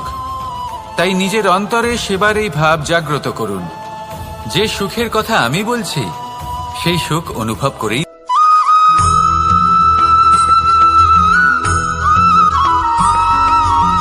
এই সংসারে সব থেকে বেশি কোমল বস্তু হল রেশম। এই রেশম এতটাই কোমল হয় যে এর পুরো একটা থান শুধুমাত্র একটা হাতে ধরা সম্ভব। কখনো ভেবে দেখেছেন এই রেশম কিভাবে হয়? একটি কীট তার লালার দ্বারা উৎপন্ন হয়। এই কীট সেই রেশমকে পাক দিতে থাকে, পাক দিতেই থাকে, আর আস্তে আস্তে তার মধ্যেই জড়িয়ে পড়ে। শেষে ওর এই সুন্দর অমূল্য সৃষ্টি রেশমের এই সুতো তার নির্মাণ কার্য পূর্ণ হয়। কিন্তু তাতেই ও নিজে বন্দী হয়ে যায়। নিজেরই মায়াজালের এই বন্দী গৃহে নিজেই ফেঁসে যায়। এবার এই সুতোকে ব্যবহারযোগ্য করে তোলার জন্য এই কীটগুলিকে এই কবচের সাথেই ফুটন্ত জলে ফেলে দেওয়া হয়। এই সংসারে যদি আমাদের স্বপ্ন এই সংসারের দুঃখ হরণ করার জন্য, এই সংসারে সুখ বিতরণ করার জন্য হয়, তবেই আমাদের প্রগতি সম্ভব। যদি আমাদের এই স্বপ্ন শুধুই আমাদের এবং আমাদের স্বার্থ সিদ্ধির জন্য হয়, তাহলে এই স্বপ্ন আমাদের অন্ধ করে দেবে, আমাদের অন্ধকারের পথে নিয়ে যাবে, আর আমরাও সেই কীটের মতো হয়ে যাব। নিজেদেরই মায়াজালে আমরা নিজেই ফেঁসে যাব। আর শেষে আমরা যদি কিছু লাভ করি, তা হবে একাকিত্ব, অন্ধকারময় মৃত্যু। তাই স্বপ্ন অবশ্যই দেখুন, কিন্তু এমন ভাবে স্বপ্ন দেখবেন না যে তার এই বন্দিগৃহে আপনি নিজেই ফেঁসে গেলেন। স্বপ্ন দেখুন পরোপকারে।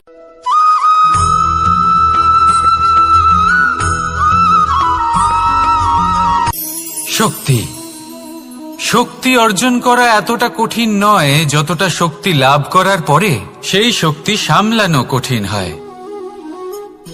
কারণ যেই মানুষ শক্তি লাভ করে তার মনে গর্ববোধ জন্মায়, জন্মায় অহংকার, জন্মায় জেদ। তাই শক্তি প্রাপ্ত করার সাথে বিনম্র থাকাও অত্যন্ত আবশ্যক। আর এটা আমাদের শেখা উচিত বৃক্ষের থেকে। বৃক্ষ যা আমাদের ফল দেয়, বৃক্ষ যা যত ফল দেয় ততটাই ঝুঁকে যায়। আমরা পাথর মারি ওই বৃক্ষের থেকে ফল প্রাপ্ত করার জন্য। সেই পাথরের মার সহ্য করেও বৃক্ষ আমাদের ফল দেয়। কোনো গর্ববোধ নেই, কোনো অহংকার বোধ নেই। আর সেই জন্য এই বৃক্ষের পুজো করা হয়। এটাই হলো মাহাত্ম্য শক্তির সাথে বিনম্রতার। যদি এই শক্তি সৃজন করে থাকে, সাহায্য করে থাকে, সম্বল হয়ে থাকে, তবেই সেই শক্তি উপযুক্ত। আর নয়তো সেই শক্তি একদিন আপনাকে আসক্ত অবশ্যই করবে। তাহলে শক্তি অবশ্যই অর্জন করুন, কিন্তু তার সাথে সেই শক্তি সামলানোর মতো বিবেকও আপনাকে অবশ্যই জাগ্রত করতে হবে। তাহলে আসুন আমার সাথে ভালোবেসে বলুন, রাধা রাধা।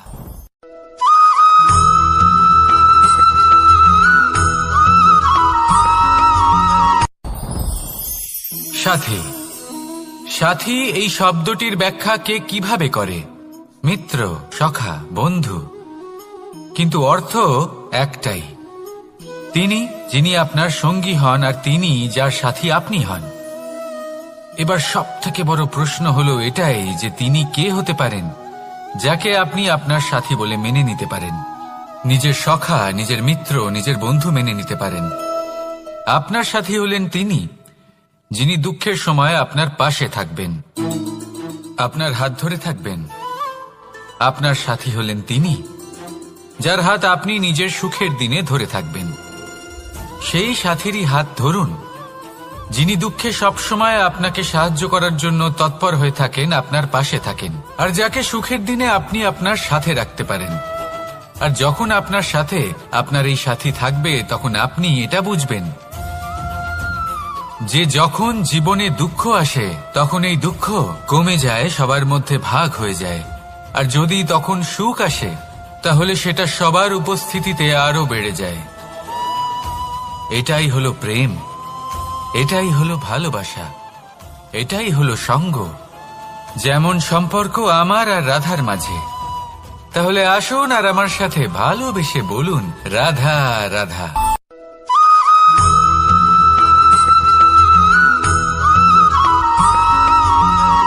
জীবন কিসের উপর নির্ভরশীল? ধনের ওপর? বৈভবের অনুভব যদি আপনি করতে চান তাহলে তা পাবেন শুধু একতার দ্বারা, সংগঠনের দ্বারা। যদি আপনাকে উদাহরণ দিই, নিজের এই হাতটাকে দেখুন, 5টা আঙুল রয়েছে। কোনো একটা বস্তুকে নিজের একটা আঙুল দ্বারা তুলে ধরার চেষ্টা করে দেখুন, বড়ই কষ্ট হবে। তখন আপনি বুঝতে পারবেন যখন এই 5টি আঙুল একত্রিত হয় তখন কোনো কাজ কতটা সহজ হতে পারে। এটাই হলো শক্তি একতার। সব থেকে ভালো উদাহরণ যদি আপনাকে দিই তাহলে বাঁশি। এই বাঁশি থেকে অত্যন্ত মধুর সুর নির্গত হয় যা সবার মন প্রসন্ন করে দেয়। এই কথা সত্যি, কিন্তু এই বাঁশি আমি একটা বা দুটো আঙুল দিয়ে বাজাতে পারবো না। আমাকে প্রত্যেকটা আঙুল ব্যবহার করতেই হবে, তবেই এর থেকে মধুর সুর নির্গত হবে যা সকলকে প্রসন্ন করবে, ঠিক কিনা? ঠিক এইভাবেই যদি আপনি চান যে আপনার জীবনরূপী বাঁশি থেকেও মধুর সুর নির্গত হোক বা সবার মনকে প্রসন্ন করে তুলুক, তাহলে আপনাকেও জীবনে একতা নিয়ে আসতেই হবে। আপনি একাও কর্ম করতে পারেন, পথ চলতেও পারেন, সামনেও এগোতে পারেন, সাফল্যও লাভ করতে পারেন। কিন্তু যখন সকলে একসাথে এগোবেন, সেই পথে চলবেন, সেই কর্মই করবেন, তখন লক্ষ্যে অবশ্যই পৌঁছবেন, সাফল্য অবশ্যই লাভ করবেন। কিন্তু সেই সাফল্য এবং তার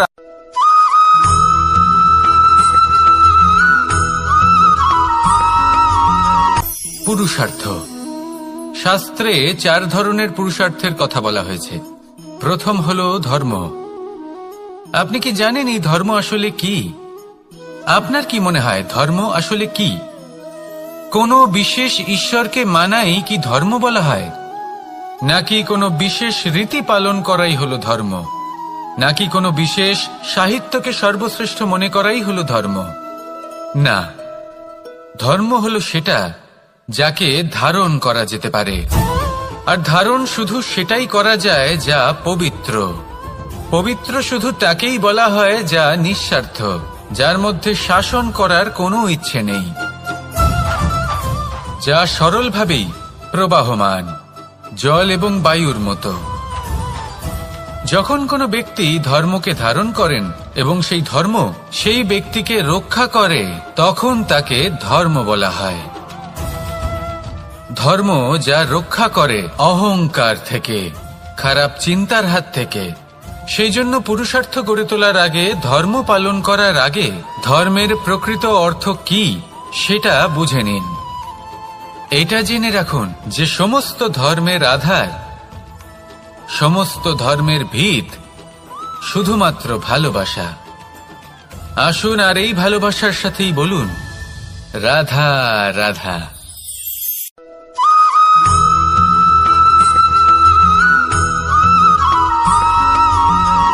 কেউ বলে জীবন খুব ক্ষণস্থায়ী, কেউ বলে জীবন হলো একটা সুন্দর স্বপ্নের মতো, আবার কেউ বলবে জীবন হলো এক কঠোর সত্য। কিন্তু জীবন আসলে কি? জীবন হলো আপনারই প্রতিবিম্ব, একটা দর্পণ। অর্থাৎ আপনি জীবনকে সেইভাবেই পাবেন যেরকম আপনি নিজেকে প্রতিপন্ন করবেন। যদি আপনি দর্পণের দিকে তাকিয়ে হাসেন, তাহলে আপনি সামনে হাসি মুখী দেখতে পাবেন। এবার যদি আপনি গম্ভীর হয়ে থাকেন, তাহলে আপনি একজন রুষ্ট ব্যক্তি দেখতে পাবেন। শেষে সবথেকে বেশি গুরুত্বপূর্ণ হলো আপনার চেষ্টা। আপনাকে সবসময় চেষ্টা করতে হবে যাতে আপনি নিজেকে প্রসন্ন এবং ইতিবাচক মনোভাবে রাখেন। এটা হলো আপনারই উত্তরদায়িত্ব, তাকে পালন করুন। এই মনকে প্রসন্ন রাখুন, এই সংসারকে সুন্দর বলে মনে হবে। আর এই মন প্রসন্ন হয়ে বলবে, রাধা রাধা।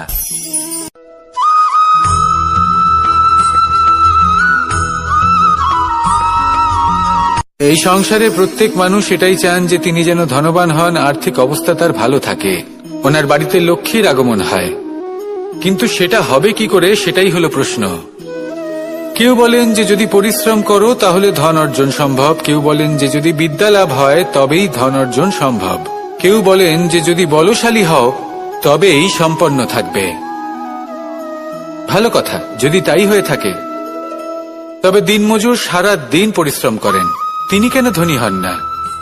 অনেকজন বিদ্বান মানুষ আছেন এই সংসারে, তারা কেন ধনবান হন না? অনেক সংখ্যক বলশালী ব্যক্তি আছেন, তাদের কাছে ধন নেই কেন? তাদের কেন ধনের অভাব হয়? আবার এমনও কিছু মানুষ আছেন যারা পরিশ্রম করেন, তারা দিনমজুর, কিন্তু তারা ধন অর্জন করতে পারেন। কিছু বিদ্বান ব্যক্তি আছেন যাদের কাছে অধিক মাত্রায় ধন রয়েছে, কয়েকজন বলশালী ব্যক্তি রয়েছেন যাদের কাছে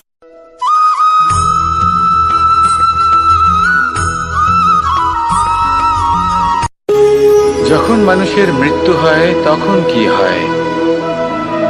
অনেক সংখ্যক মানুষ শোক পালন করতে চলে আসেন।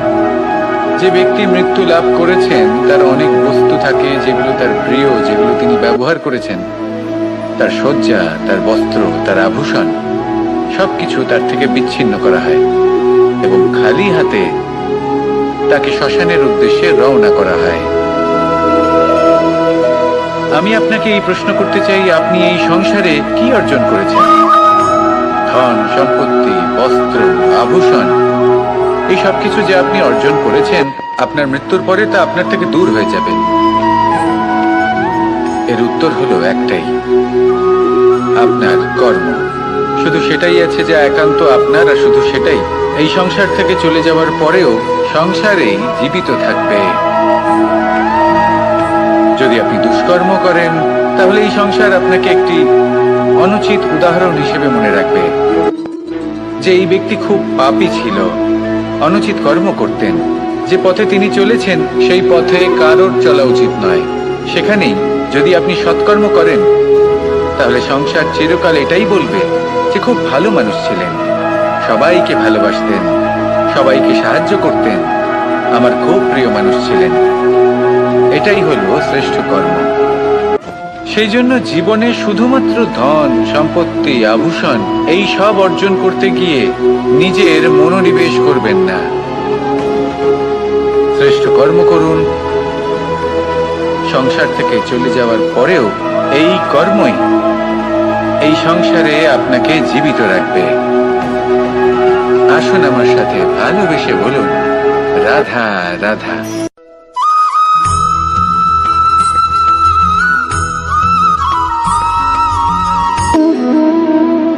সম্পর্ক হলো আমাদের জীবনের একটি আধার। কিছু সম্পর্ক এমন যা আমরা জন্মসূত্রে লাভ করি, যেমন পরিবার, মা, বাবা। কিছু সম্পর্ক আছে যা আমরা জীবনে অর্জন করে থাকি, তা সে প্রেমের হোক, স্নেহের হোক বা বন্ধুত্বের। এই সকল সম্পর্ক লাভ করার বা গড়ে তোলার 5টি ধাপ রয়েছে। প্রথম ধাপ, কোনো ব্যক্তির সাথে আলাপ হওয়া, তার সাথে কথা বলা বা তাকে দেখা। দ্বিতীয় ধাপ, সে ব্যক্তিকে আমাদের ভালো লাগা। তৃতীয় ধাপ, আমাদের এটা চাইতে শুরু করা যে জীবনে এই ব্যক্তি যেন আমাদের বন্ধু হন, আমাদের জীবনে থাকেন, বা আমাদের কাউকে ভালোবেসে ফেলা, আর এটা আমাদের ভাবা বা চাওয়া যে সেই ব্যক্তি যেন আজীবন আমার সাথে থাকেন, আমার জীবনে আমার সাথী হয়ে। চতুর্থ ধাপ, লাভ করা। এবার এই ধাপটি অনেক মানুষের পক্ষেই খুবই সরল হয়, বড়ই সরলভাবে নিজেদের সঙ্গীকে লাভ করে থাকেন। কিছু মানুষের জন্য এই ধাপ অত্যন্ত কঠিন হয়ে থাকে। অনেক প্রতিকূল পরিস্থিতির উপর জয়লাভ করে তারা সঙ্গীকে লাভ করেন, কিন্তু লাভ অবশ্যই করেন। এরপরে আসে পঞ্চম, অন্তিম এবং সব থেকে গুরুত্বপূর্ণ ধাপ। সেটা হলো সেই সম্পর্ক পালন করা। এটা হলো এমন এক বিষয় যা প্রত্যেক মানুষের শেখা উচিত। যদি ব্যক্তি নিজের জীবনে সম্পর্ক রক্ষা করতে শিখে যান, তবে প্রত্যেক সম্পর্ক তার জীবনকে স্বর্গ করে তুলবে। আসুন আর আমার সাথে ভালোবেসে বলুন, রাধা রাধা।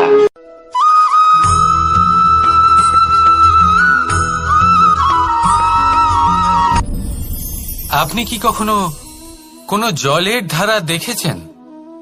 তার সামনে যতই মাটি থাকুক না কেন, যতই কাদা থাকুক না কেন, যখন এই জলের ধারা বইতে আরম্ভ করে দেয়, তাহলে নিজের মনের, নিজের ভাবনার, নিজের জীবনের যত অনাবশ্যক তত্ত্ব আছে, অনুপযোগী অংশ রয়েছে, অর্থাৎ অপরিষ্কার অংশ রয়েছে, তা নিজে থেকেই নির্মল হয়ে উঠবে। আর যেরকম জলের ধারা কখনো থেমে থাকে না, সব সময় বয়ে চলে, সেইভাবে আপনিও কখনোই থামবেন না। সবসময় বয়ে চলুন, এগোতে থাকুন। পথে যদি অনেক বিপদ আসে, সমস্যা আসে, থামবেন না, তার উপর নিরন্তর প্রহার করুন, নিরন্তর প্রয়াস করুন আর অগ্রসর হন। আপনি ভেবে দেখুন, এই জলের ধারা কখনো থেমে থাকে না, সবসময় বয়ে চলে, বিপদের সম্মুখীন হয়ে তাকে সাথে বয়ে নিয়ে চলে। সেই জন্য জলের ধারা, প্রবাহমান এই ধারা, এর থেকে কখনো দুর্গন্ধ আসে না, এতে কখনো ময়লা জমতে পারে না, বরং পালিত হয় সুন্দর প্রাণবন্ত জীবজন্তু, যেমন সুন্দর ছোট মাছ। তাই আপনিও এটাই করুন, কখনো থামবেন না, শুধু চলতে থাকুন, জলের ধারার মতো বইতে থাকুন। আপনি আপনার লক্ষ্য অবশ্যই খুঁজে পাবেন, আর তার সাথে নিজের অন্তরের যে মালিন্য রয়েছে তা আপনি নিজেই নিজের থেকে দূরে করে দেবেন। তাহলে আসুন আর আমার সাথে ভালোবেসে বলুন, রাধা রাধা।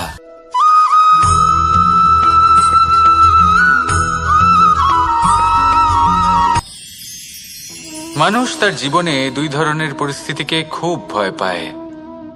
এক, কোনো কারণবশত কারোর সামনে নত হওয়া।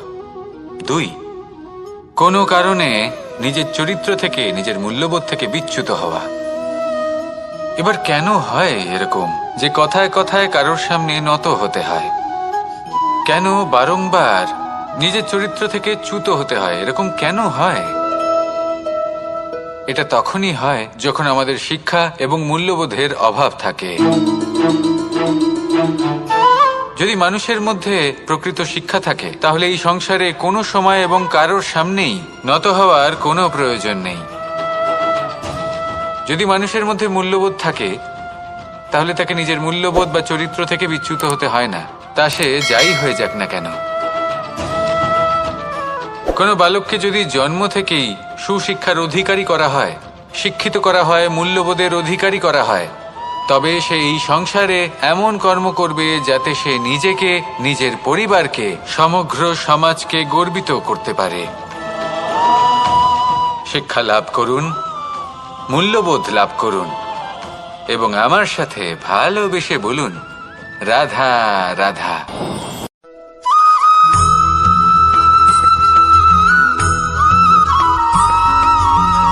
আপনি কখনো কোনো বাজকে নিজের বাসা বানাতে দেখেছেন?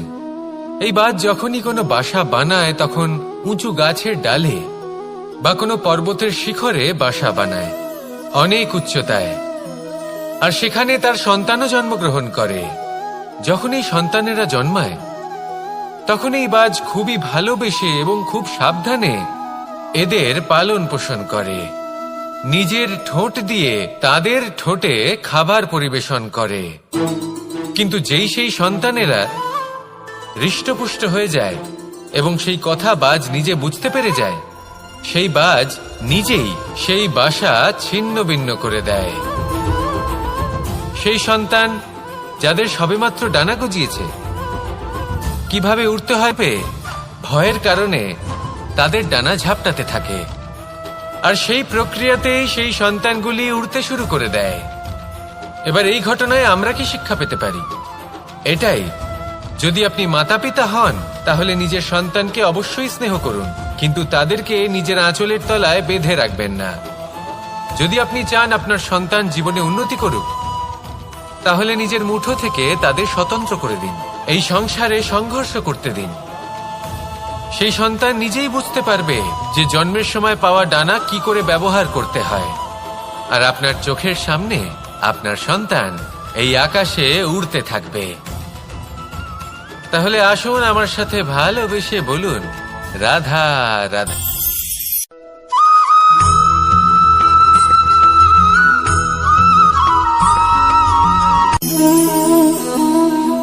নিয়তি। রাধা আমাকে বলে, কৃষ্ণ, যদি তুমি জানো যে নিয়তিতে কি আছে তাহলে তাকে বদলে দাও না কেন? মহাদেব আমাকে বলেন যে শ্রীকৃষ্ণ, যদি আপনি এটা জানেন যে সাম্বের নিয়তি এটাই, তাহলে আপনি তাকে বদলানোর চেষ্টা কেন করেন? কেন? কারণ আমি একজন পিতা, আর পিতার কর্তব্য এটাই, তিনি যেন সম্ভাব্য সব চেষ্টা করেন নিজের সন্তানের মঙ্গলের জন্য। নিয়তি আমি জানি, কিন্তু এটাও আমি জানি যে কর্মের থেকে বড় আর কোনো নিয়তি হতে পারে না। অভিজ্ঞতাও রয়েছে যে কর্মের হাতে নিয়তির এই চক্র বদলে যেতে পারে। তাই জীবনে যদি আপনার কখনো এমন মনে হয় যে এটা তো অসম্ভব, তখনও চেষ্টা করা কখনোই ছাড়বেন না। কে বলতে পারে আপনারই কর্মের কোনো এক বীজ হয়তো নিয়তির চাকায় আটকে গেল আর নিয়তিকে নিজের পথ পাল্টাতে হলো, ঠিক কিনা? সেই জন্য নিয়তিকে ভাগ্য মেনে নিয়ে চুপ করে বসে থাকবেন না। নিজের নিয়তি স্বয়ং নিজের কর্মের দ্বারা নির্ধারিত করুন, কারণ আপনার এই কর্মের ওপরেই আপনার অধিকার রয়েছে। আর এই অধিকারকে নিয়তি অনেক সময় সম্মানও করে। তাহলে আসুন আর আমার সাথে ভালোবেসে বলুন, রাধা রাধা।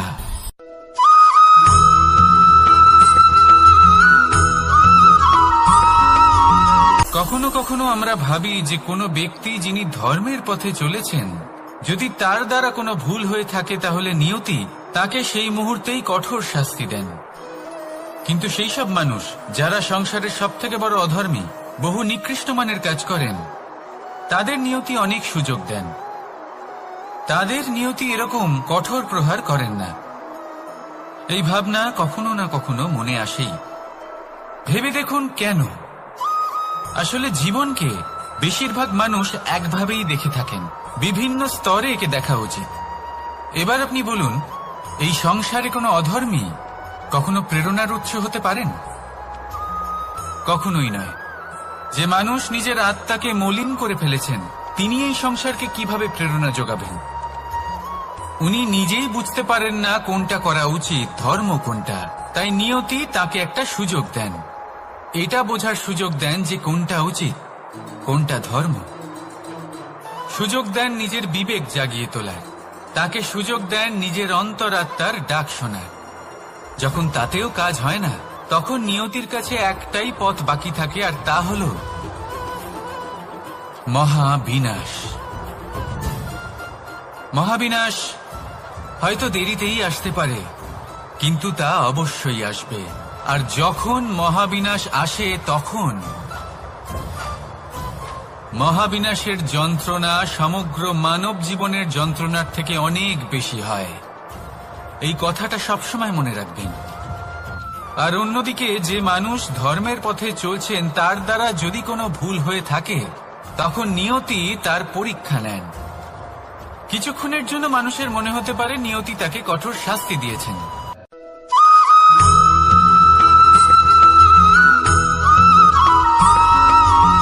এই সংসারে কখনো কোনো ব্যক্তিকে তার বাইরের পোশাক দেখে বিচার করার চেষ্টা করবেন না। এটা খুব বড় ভুল করবেন। যেমন আমরা জীবনে অনেক সময় এমন করি। ধরুন কোথাও একটা গাছ দেখলাম, খুব বিশাল আকারের একটা গাছ, যেটা মাটির থেকে অনেক উঁচুতে পৌঁছে গেছে, যার বিশাল শাখা আছে। সেগুলো দেখে আমরা ভাবি যে এই গাছে হয়তো কত সুস্বাদু ফল আছে। আমরা সেই গাছের পরিচর্যা করতে থাকি। আবার অন্যদিকে হলো একটি তৃণ, যেটা মাটি থেকে কিছুটা উঁচুতে পৌঁছেছে, কিন্তু সেই তৃণর নিচে, মাটির নিচে অত্যন্ত সুস্বাদু ফল বা সবজি জন্ম নেয়, যা আমাদের স্বাস্থ্যের পক্ষে অত্যন্ত উপকারী। সেই জন্য কখনো আবরণ দেখে কাউকে বিচার করতে চেষ্টা করবেন না। তার বদলে এটা বোঝার চেষ্টা করুন যে আপনার সামনে যে ব্যক্তি আছে বা বস্তু আছে, তার বিশেষত্ব কি। যদি এই বিশেষত্ব বোঝার ক্ষমতা আপনি অর্জন করেন, যদি এই শিল্প আপনি নিজের ভেতরে জাগ্রত করেন, তাহলে এই সংসারে বিশেষত্ব কি সেটা আপনি জানতে পারবেন। আর এই সমস্ত খেলা দৃষ্টি থেকে নয়, দৃষ্টিভঙ্গি থেকে জন্ম নেয়। দৃষ্টিভঙ্গি সবসময় শুভ রাখুন আর আমার সাথে ভালোবেসে বলুন, রাধা রাধা।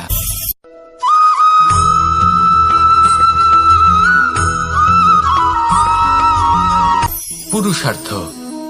শাস্ত্রে 4 ধরনের পুরুষার্থের কথা বলা হয়েছে। প্রথম হলো ধর্ম। আপনি কি জানেন এই ধর্ম আসলে কি? আপনার কি মনে হয় ধর্ম আসলে কি? কোনো বিশেষ ঈশ্বরকে মানাই কি ধর্ম বলা হয়?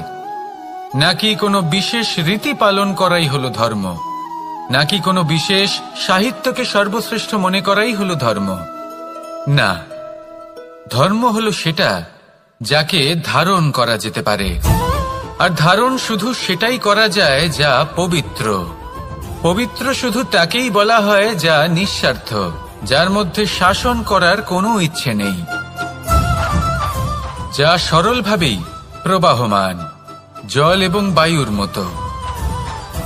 যখন কোনো ব্যক্তি ধর্মকে ধারণ করেন এবং সেই ধর্ম সেই ব্যক্তিকে রক্ষা করে, তখন তাকে ধর্ম বলা হয়।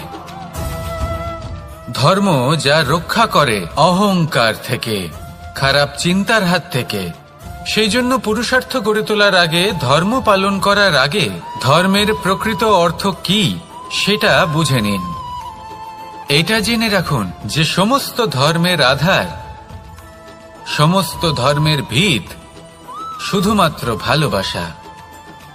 আসুন আর এই ভালোবাসার সাথেই বলুন, রাধা রাধা।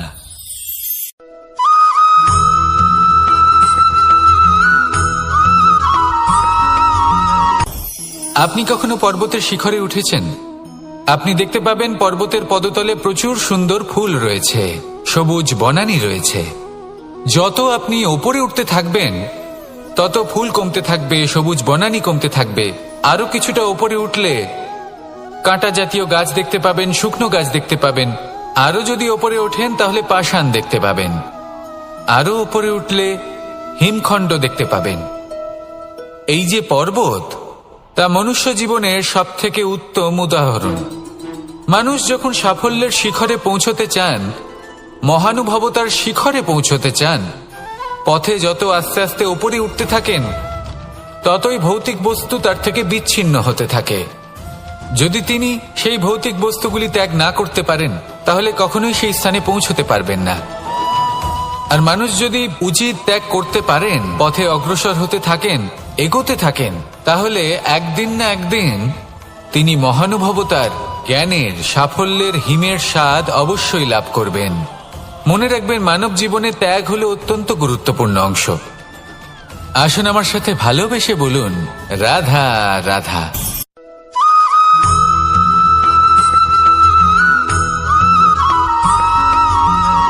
কেউ বলে জীবন খুব ক্ষণস্থায়ী, কেউ বলে জীবন হলো একটা সুন্দর স্বপ্নের মতো, আবার কেউ বলবে জীবন হলো এক কঠোর সত্য। কিন্তু জীবন আসলে কি? জীবন হলো আপনারই প্রতিবিম্ব, একটা দর্পণ। অর্থাৎ আপনি জীবনকে সেইভাবেই পাবেন যেরকম আপনি নিজেকে প্রতিপন্ন করবেন। যদি আপনি দর্পণের দিকে তাকিয়ে হাসেন, তাহলে আপনি সামনে হাসি মুখী দেখতে পাবেন। এবার যদি আপনি গম্ভীর হয়ে থাকেন, তাহলে আপনি একজন রুষ্ট ব্যক্তি দেখতে পাবেন।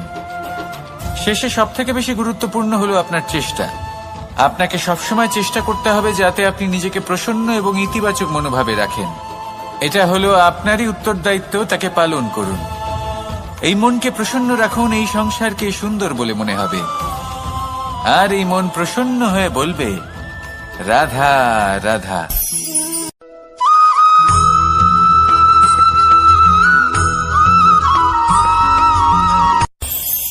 এই সংসারে আমরা প্রকাশ কোথা থেকে পাই? এর উত্তর বড়ই সরল। ভোরে যখন সূর্যোদয় হয়, তখন প্রকাশের কিরণ আমাদের ঘরে এসে পৌঁছয়। এইভাবেই আমরা প্রকাশ লাভ করি।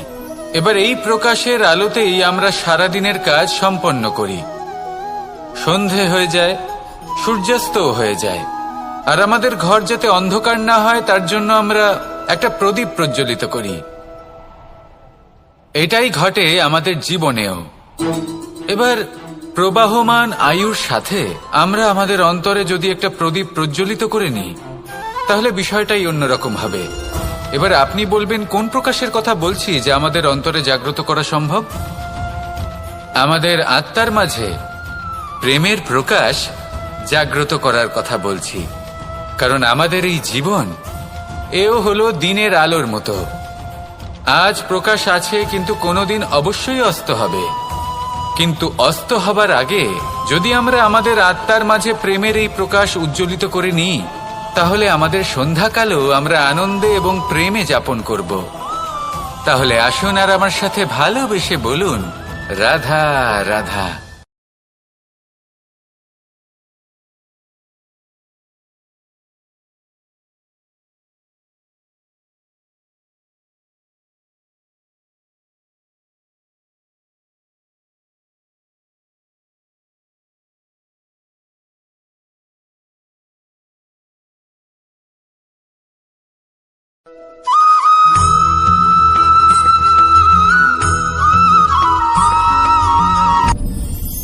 আপনি কি কখনো কোনো জলের ধারা দেখেছেন?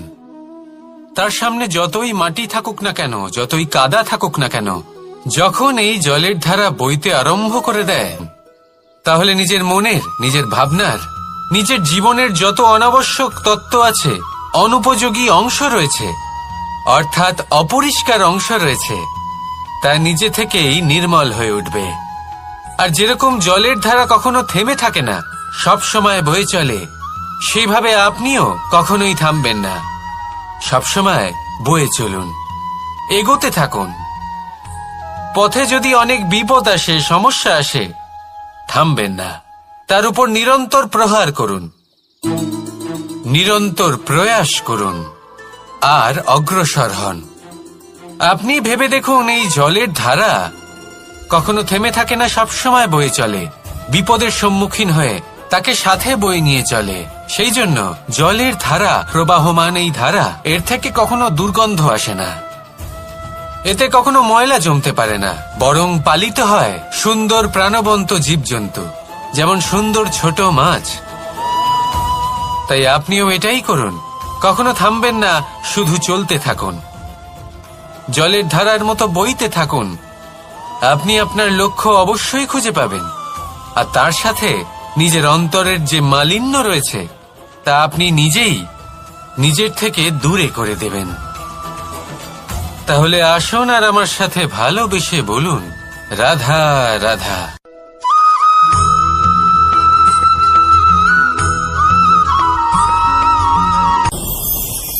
ভয়ের সাথে আমরা সবাই পরিচিত, কষ্টও আমরা সবাই পেয়েছি। কখনো কখনো আমরা অসুস্থ হয়ে পড়ি, আর এমন সময় হলে মাতার মমতা, কখনো বাবার স্নেহ, কখনো বন্ধুদের পাশে থাকার অনুভূতি আমাদের রোগ নিরাময়ে সাহায্য করে।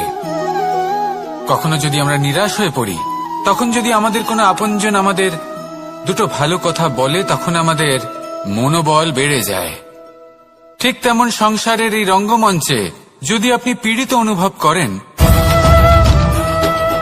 কিছু শুভ কথা আলোচনা করুন, কিছু স্তুতি গান করুন, কিছু মুহূর্তের জন্য হলেও নিজের ইষ্টদেবের কথা স্মরণ করুন আর প্রার্থনা করুন। সাহস বাড়বে, শক্তিও বৃদ্ধি পাবে এবং সামনে এগিয়ে চলার পথও দেখতে পাবেন। তখন এই মন প্রসন্ন হয়ে বলবে, রাধা রাধা।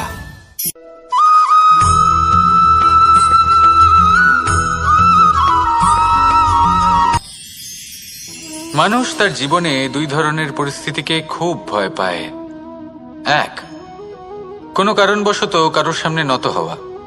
দুই, কোনো কারণে নিজের চরিত্র থেকে, নিজের মূল্যবোধ থেকে বিচ্যুত হওয়া। এবার কেন হয় এরকম যে কথায় কথায় কারোর সামনে নত হতে হয়? কেন বারংবার নিজের চরিত্র থেকে চ্যুত হতে হয়? এরকম কেন হয়? এটা তখনই হয় যখন আমাদের শিক্ষা এবং মূল্যবোধের অভাব থাকে। যদি মানুষের মধ্যে প্রকৃত শিক্ষা থাকে তাহলে এই সংসারে কোনো সময় এবং কারোর সামনেই নত হওয়ার কোনো প্রয়োজন নেই। যদি মানুষের মধ্যে মূল্যবোধ থাকে তাহলে তাকে নিজের মূল্যবোধ বা চরিত্র থেকে বিচ্যুত হতে হয় না, তা সে যাই হয়ে যাক না কেন। কোনো বালককে যদি জন্ম থেকেই সুশিক্ষার অধিকারী করা হয়, শিক্ষিত করা হয়, মূল্যবোধের অধিকারী করা হয়, তবে সে এই সংসারে এমন কর্ম করবে যাতে সে নিজেকে, নিজের পরিবারকে, সমগ্র সমাজকে গর্বিত করতে পারে। শিক্ষা লাভ করুন, মূল্যবোধ লাভ করুন এবং আমার সাথে ভালোবেসে বলুন, রাধা রাধা।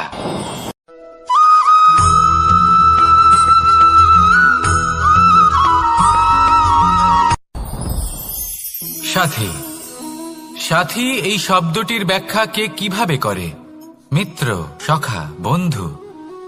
কিন্তু অর্থ একটাই, তিনি যিনি আপনার সঙ্গী হন আর তিনি যার সাথী আপনি হন।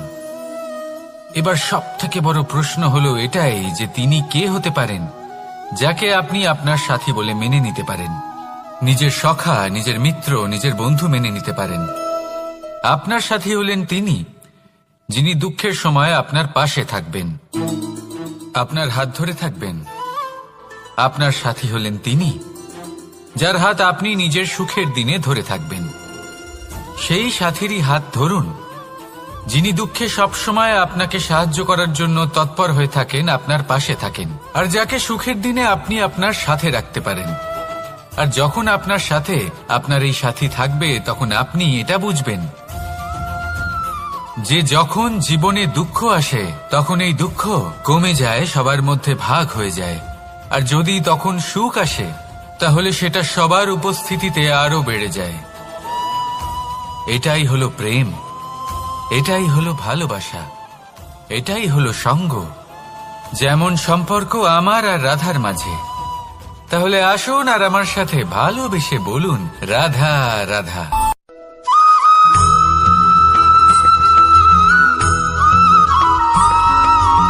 কখনো কখনো আমরা ভাবি যে কোনো ব্যক্তি যিনি ধর্মের পথে চলেছেন, যদি তার দ্বারা কোনো ভুল হয়ে থাকে তাহলে নিয়তি তাকে সেই মুহূর্তেই কঠোর শাস্তি দেন।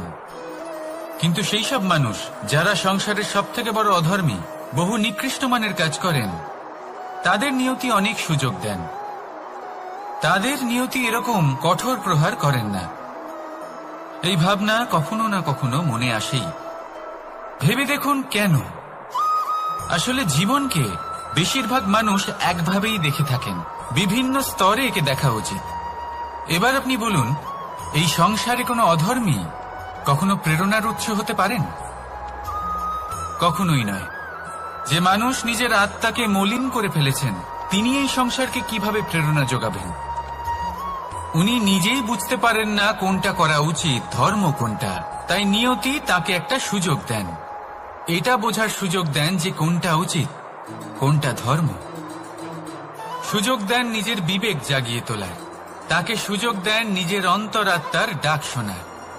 যখন তাতেও কাজ হয় না তখন নিয়তির কাছে একটাই পথ বাকি থাকে, আর তা হল মহাবিনাশ। মহাবিনাশ হয়তো দেরিতেই আসতে পারে, কিন্তু তা অবশ্যই আসবে। আর যখন মহাবিনাশ আসে তখন মহাবিনাশের যন্ত্রণা সমগ্র মানব জীবনের যন্ত্রণার থেকে অনেক বেশি হয়। এই কথাটা সবসময় মনে রাখবেন। আর অন্যদিকে যে মানুষ ধর্মের পথে চলছেন তার দ্বারা যদি কোনো ভুল হয়ে থাকে তখন নিয়তি তার পরীক্ষা নেন। কিছুক্ষণের জন্য মানুষের মনে হতে পারে নিয়তি তাকে কঠোর শাস্তি দিয়েছেন।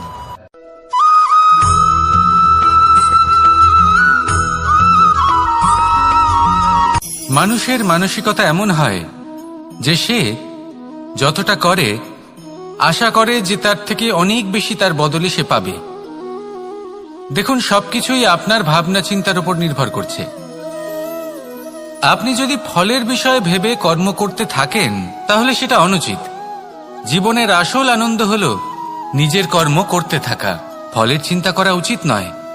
যদি আপনি এরকম ভাবেন যে আমি এতটা করছি, আমার এতটা পাওয়া উচিত, সেই ভাবনা অনুচিত।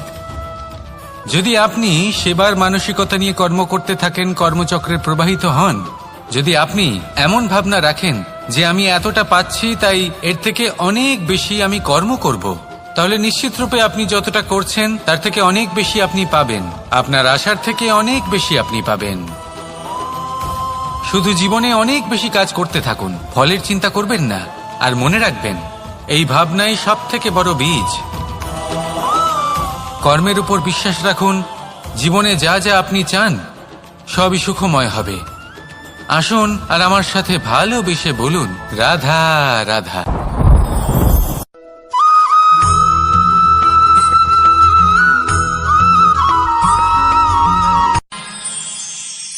আমরা সবাই সূর্যকে সম্মান কেন করি? কারণ আমরা জানি যে সন্ধেবেলা যখন সূর্যাস্ত হবে তখন শুধুমাত্র অন্ধকার বাকি থাকবে। ঠিক কিছুটা এরকমই হয় আমাদের মাতা পিতাও, যিনি আমাদের জন্ম দেন, আমাদের ভরণ পোষণ করেন, আমাদের বড় করেন, আমাদের প্রেম প্রদান করেন। কখনো কখনো তাদের মুখ থেকে কটু কথা নিঃসৃত হয়, আমাদের দুঃখ হয়, কিন্তু তখন আমাদের এটা বোঝা উচিত এগুলি নিঃসৃত হচ্ছে আমাদেরই মঙ্গলের জন্য। যেমন সূর্যদেব, উনিও উত্তাপ দিয়ে থাকেন আমাদেরই মঙ্গলের জন্য, যাতে ফসল পাকতে পারে, যাতে জল বাষ্প হয়ে মেঘ হতে পারে, বৃষ্টি হতে পারে, আর এই সংসারে নিরন্তর জলের প্রবাহ থাকে। আমাদের মাতা পিতা, তাদের কঠোর আচরণ, তাদের কঠোর অনুশাসনের পেছনে লুকিয়ে থাকে ওনাদের ভালোবাসা। আমাদের তা বুঝতে হবে, সসম্মানে ওনাদের গ্রহণ করতে হবে। কারণ ঠিক সূর্যাস্তের পরে যেমন চতুর্দিক অন্ধকারচ্ছন্ন হয়ে যায়, তেমনি আমাদের জীবন থেকে যখন আমাদের মাতা পিতা চলে যায় তখন আমাদের জীবনেও শুধু এবং শুধুমাত্র অন্ধকারই ছেয়ে থাকে। সেই জন্য নিজের মাতা